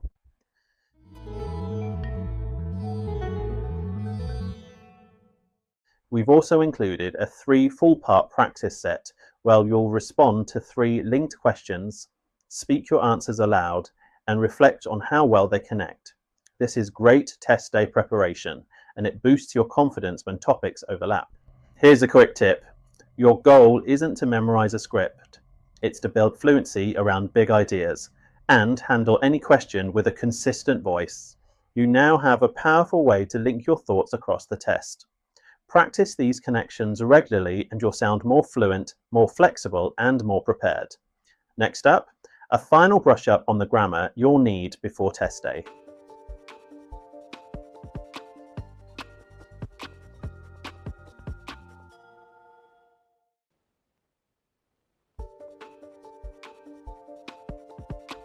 Welcome back. In this final lesson of section 5.1, we're looking at some quick grammar fixes that can make a big difference on test day. Even if your ideas are good, basic grammar mistakes can stop you from getting band 7 or higher. Let's clean up the most common errors fast.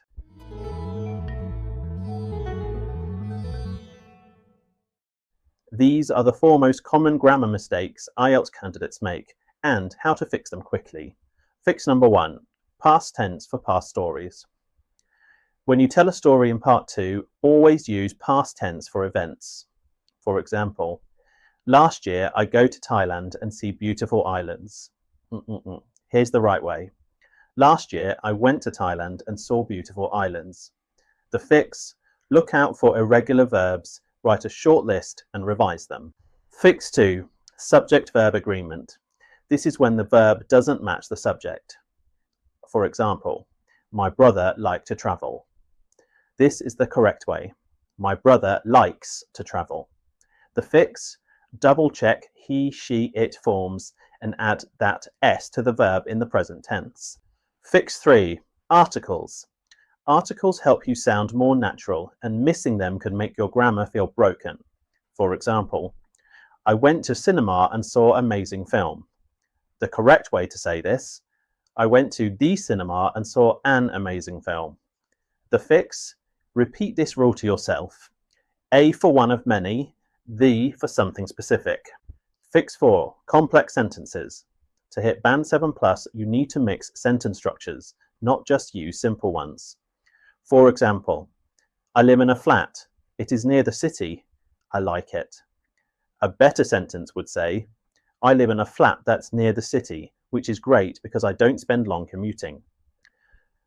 To fix this, use because, which, so, although, or if to combine your ideas naturally.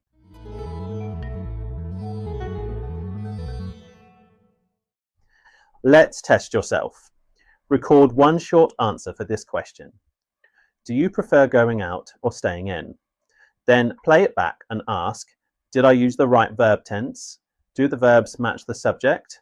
Are my articles correct? Did I use at least one linking word? Here's a quick tip. Don't aim for perfect grammar.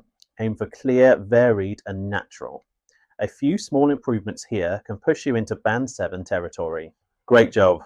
In the next section, we'll move into full test simulations, so you can put everything into practice and see where you stand. Let's do this.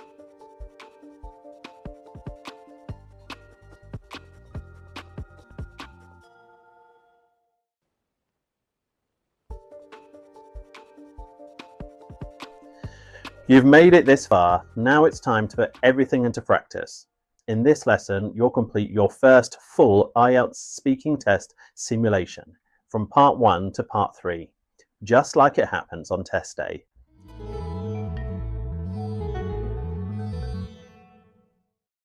Here's how this will work. You'll answer part 1 questions on familiar topics.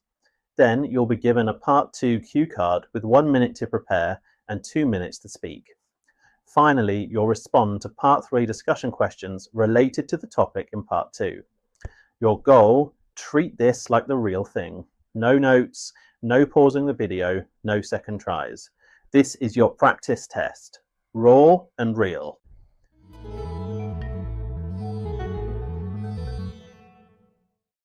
Let's begin. I'll ask you some questions about yourself. What do you usually do at the weekend?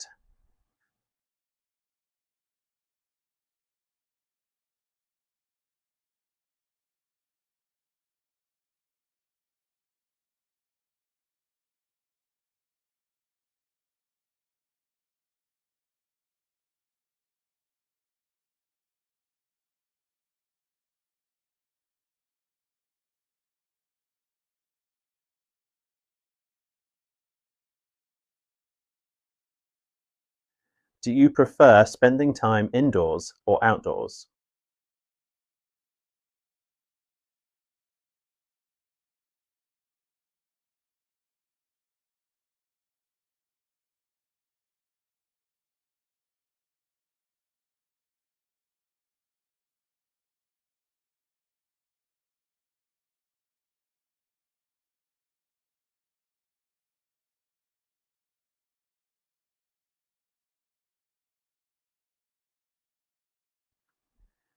What kind of weather do you like the most?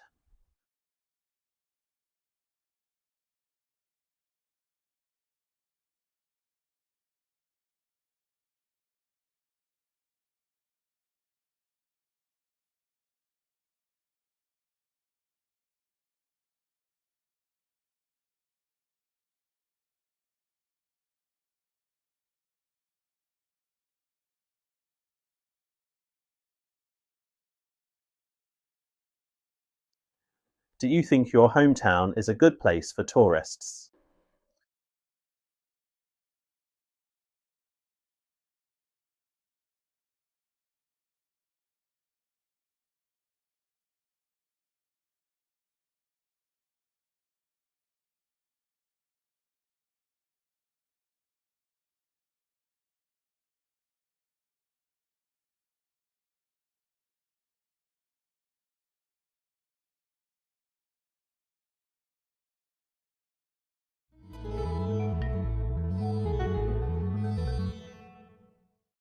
You'll now have 1 minute to prepare your response. Here's your cue card. Read it carefully and get ready to speak for up to 2 minutes. Describe a gift you gave to someone. You should say what the gift was, who you gave it to, why you chose that gift, and explain how the person reacted. Your 1 minute of preparation starts now.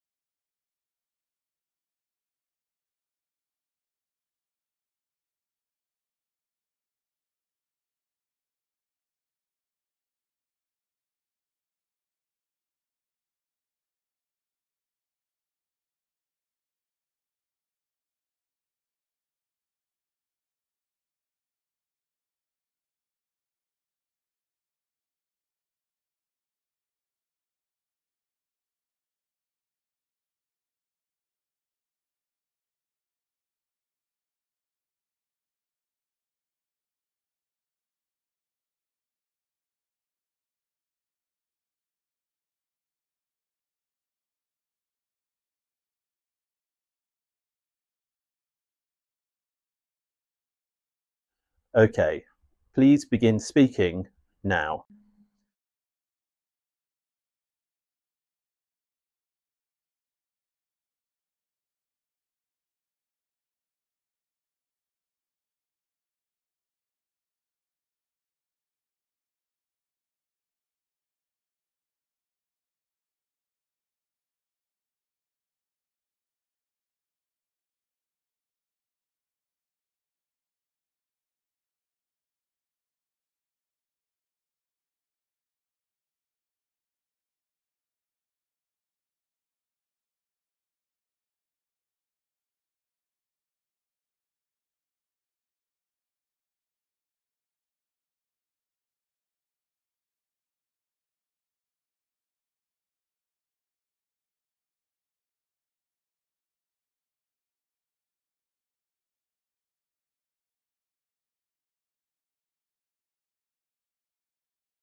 Let's move on to part 3.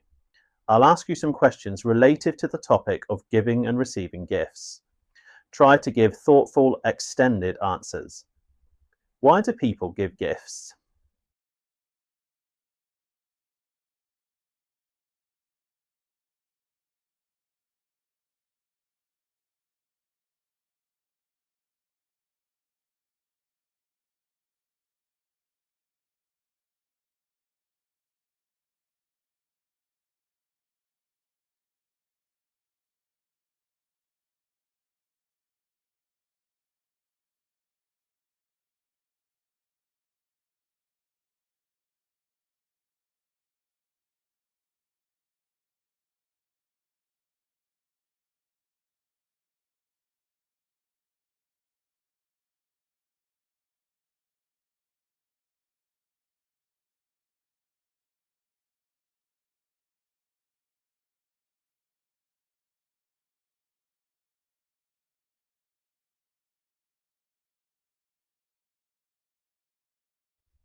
Do you think expensive gifts are always better than cheap ones?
How has gift giving changed in your culture over time?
Do you think people give gifts out of genuine feelings or social pressure?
Well done! You've just completed your first full speaking test simulation.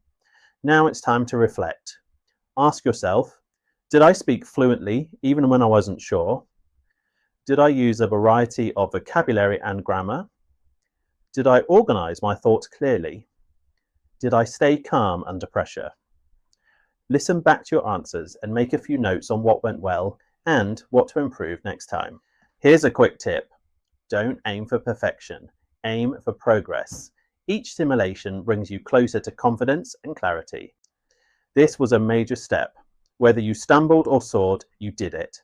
In the next simulation, you'll push even further, with a different topic and fresh questions.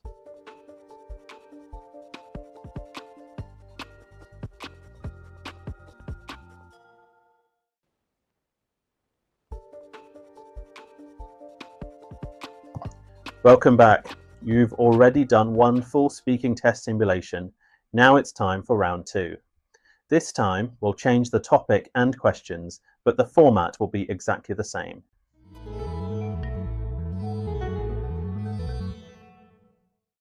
Here's what to expect. Part 1, simple questions about your life. Part 2, a cue card with 1 minute prep plus 2 minutes speaking time. Part 3, discussion questions on a related theme. Treat this as a real exam. No notes, no second tries, just speak.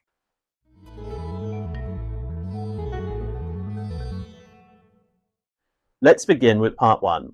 I'll ask you some questions. What kind of music do you enjoy?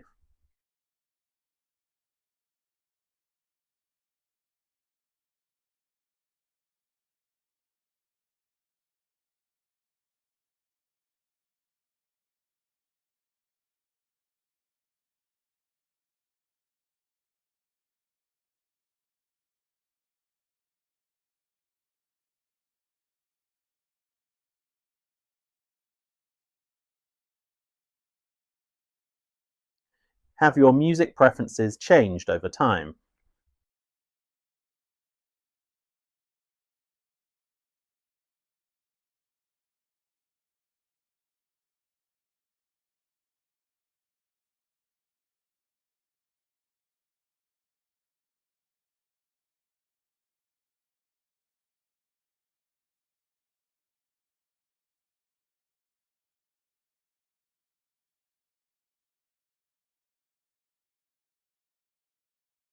Do you often listen to music when you study or work?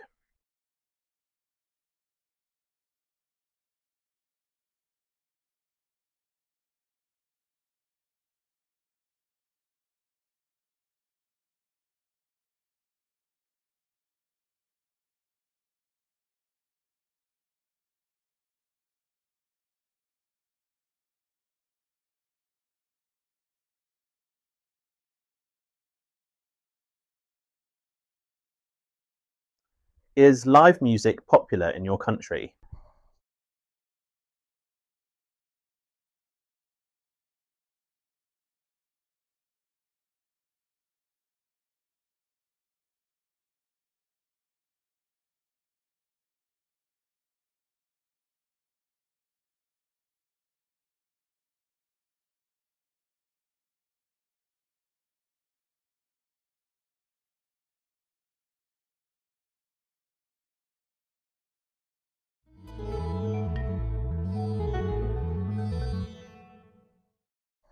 You now have 1 minute to prepare your answer. Here's your cue card. Read it carefully and then prepare to speak for 2 minutes. Describe a place where you felt completely relaxed. You should say where it was, what you were doing there, who you were with, and explain why you felt so relaxed. Your 1 minute preparation time starts now.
All right, Please begin speaking now.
Let's continue with part 3. I'll ask some follow-up questions related to relaxation and lifestyle. Think deeply and try to support your answers with examples. Why do people today feel more stressed than in the past?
How important is it to take breaks during the day?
Do you think people spend enough time in nature?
How can employers help their staff to relax?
Well done.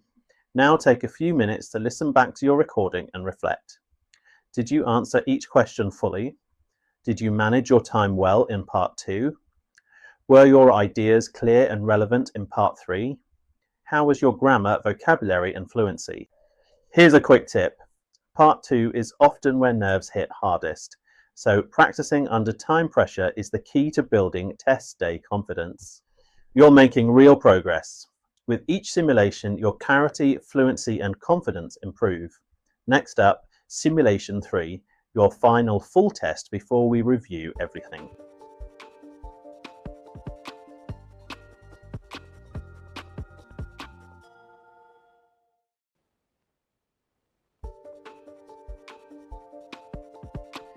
This is it, your final full simulation before test day. You've practiced the skills, tackled 2 full tests, and now you're ready to pull it all together one more time.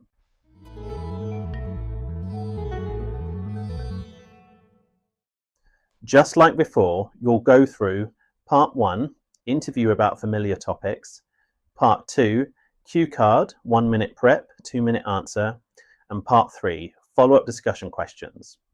Push yourself to use everything you've learned so far: fluency, structure, vocabulary, confidence.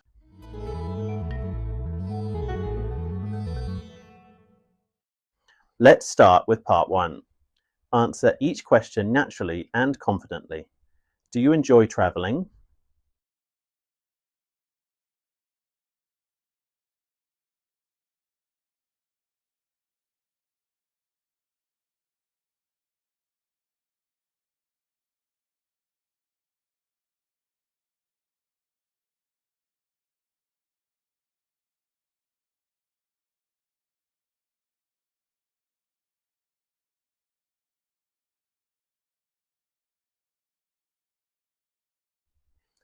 What's the most interesting place you've visited?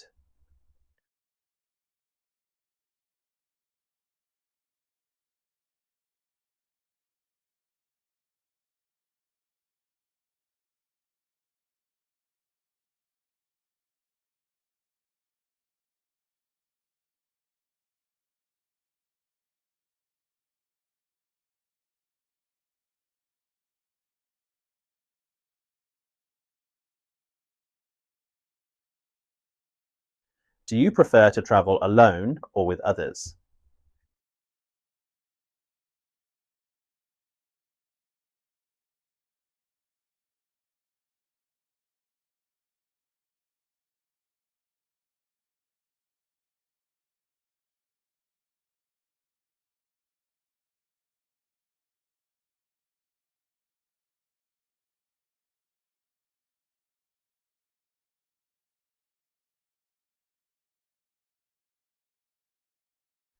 How do you usually prepare for a trip?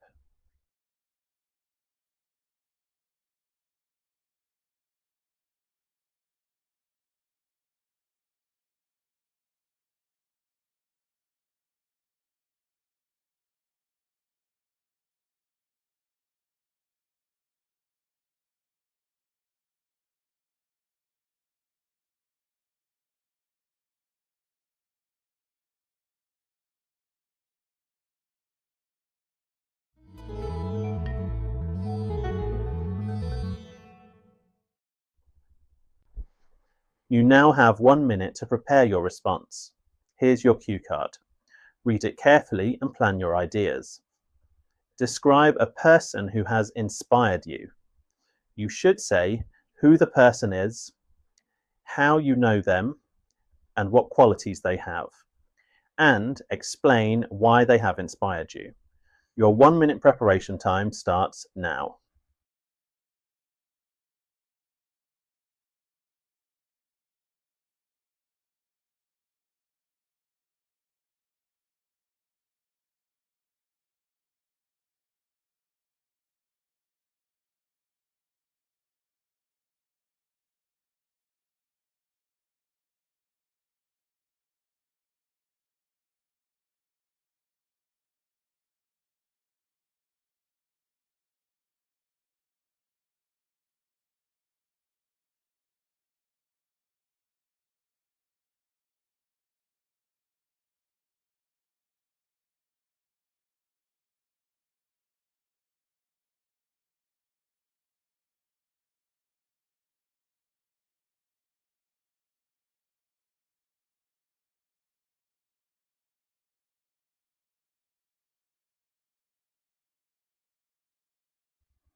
Okay, begin speaking when you're ready.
Let's move to part 3.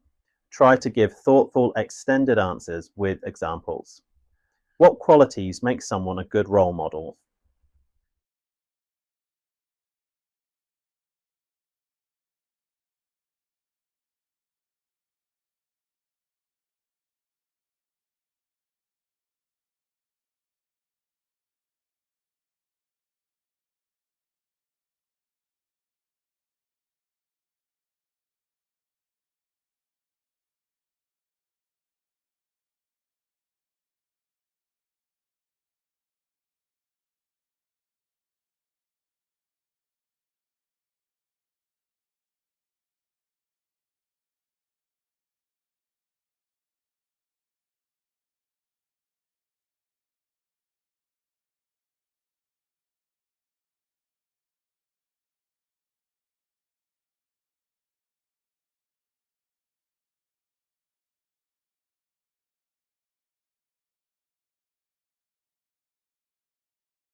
Do you think celebrities can be a good influence?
How can schools help students find positive role models?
Is it important for young people to have someone to look up to?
Excellent work. You've just completed your third full IELTS speaking test simulation. Now it's time to reflect and track your progress. Which part are you most confident with? Which part still feels difficult? What improvements have you noticed since your first simulation? Write down 2 things you did well and 2 things you'll focus on before the test.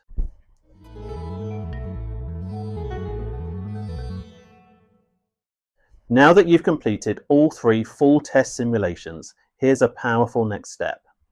Upload your recordings to our AI review tool for detailed personalized feedback. The AI will analyze your fluency, grammar, vocabulary, and pronunciation, identify areas of strength and growth, suggest specific improvements based on IELTS scoring. You can upload 1 test at a time or all 3 and compare your performance to see your progress in action. This is one of the most effective ways to pinpoint what to work on next. Here's a quick tip. Reviewing your performance is just as important as practicing. Honest reflection leads to real improvement. Congratulations! That's 3 full simulations under your belt. You've built stamina, confidence, and fluency. In the next section, we'll make sure you're fully ready with a test day checklist, mindset support, and your final goal-setting task.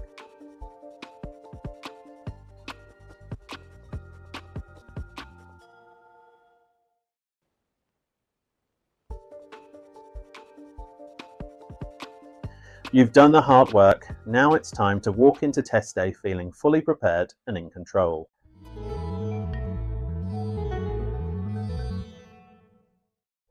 In this lesson, we'll go through everything you need to double check before your exam, including timing, mindset, and last-minute practice tips.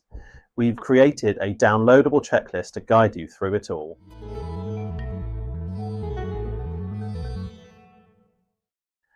On test day, it's easy to forget things under pressure. That's why this checklist covers the 3 key areas that matter most: your mindset, your speaking skills, and your readiness for the real test format.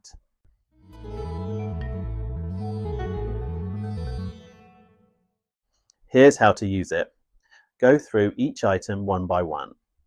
Have you practiced all 3 parts of the test? Are you confident using a range of grammar and vocabulary?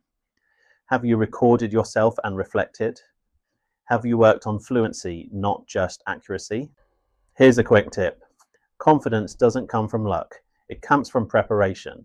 If you've done the work, this checklist will prove it to you.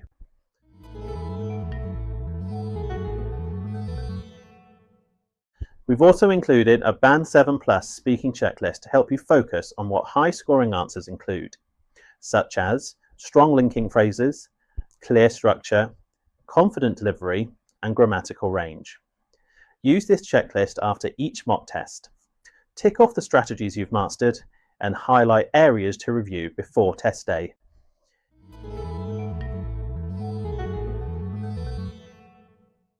Here are 3 final reminders. Don't cram. The day before your test, focus on rest and light review. Warm up on test day. Speak aloud before entering the exam room. Walk in knowing you've prepared with structure, strategy, and skill. You're not just hoping for a good result, you build the habits and tools to achieve it. Trust yourself, stay calm, speak clearly, and take one last look at your checklist before you walk in. Next up, we'll focus on your mindset, confidence, and post-exam strategy. You're almost there.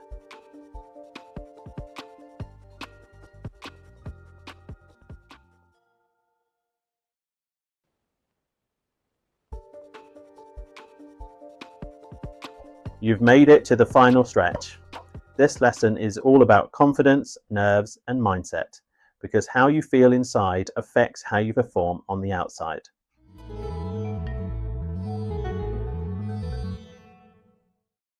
It's completely normal to feel nervous before a speaking test, but nerves don't have to control you. In fact, a little adrenaline can help you stay sharp and focused if you channel it the right way.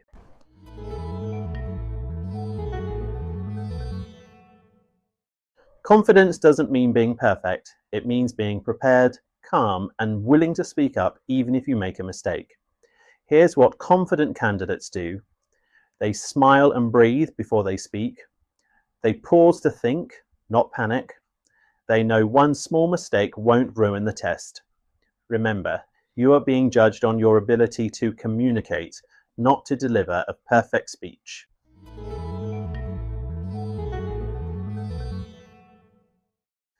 Try these if you start to feel anxious on test day. Use affirmations. I've practiced, I'm ready, I can do this. Visualize success. Picture yourself speaking clearly and calmly. Focus on the examiner as a person, not a judge. Slow down your breathing. It tells your brain you're safe.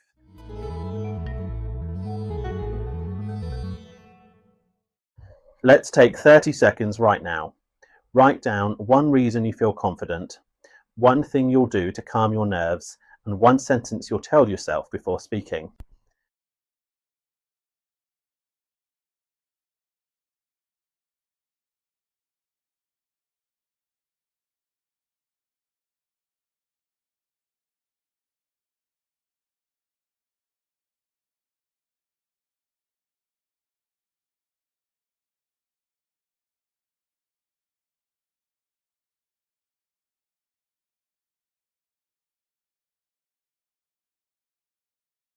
Here's a quick tip. Confidence grows when preparation meets self-belief. Don't fight your nerves, work with them. You've practiced, you've reflected, you've learned how to stay grounded when it counts. In our final lesson, we'll talk about what comes next and help you set meaningful speaking goals beyond exam day.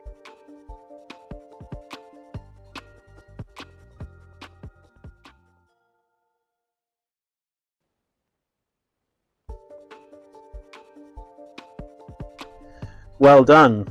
You completed the entire IELTS Speaking Mastery course. That's no small achievement. But your journey doesn't end here. In fact, this is just the beginning.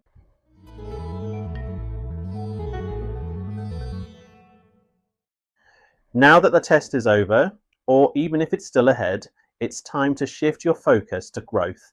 You've built habits, confidence, and fluency. Let's lock that progress in and build even more.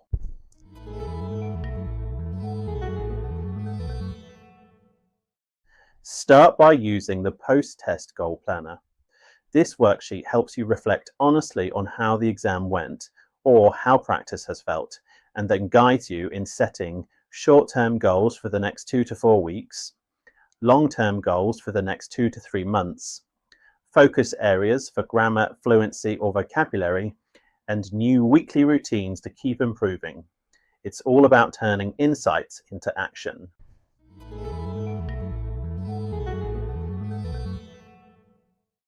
Next, open your speaking tracker template. This is where your long-term progress lives. Use it each week to record what topics you spoke about, how confident you felt, what went well and what needs work, and a goal for your next practice session. Keeping track like this gives you evidence of improvement, and that builds real confidence. Here's a quick tip. Don't just think about your goals, write them down. When you can see your target, it's easier to take the right steps to reach it. This might be the end of the course, but it's the start of your next chapter. You've got the strategies, you've got the structure. Now all that's left is to keep speaking. Consistently, confidently, intentionally. Whether your IELTS test is tomorrow or 6 months from now, your growth begins today. And remember, I'm always updating resources, adding new videos, and answering your questions on the site. Stay connected, keep practicing, you've got this.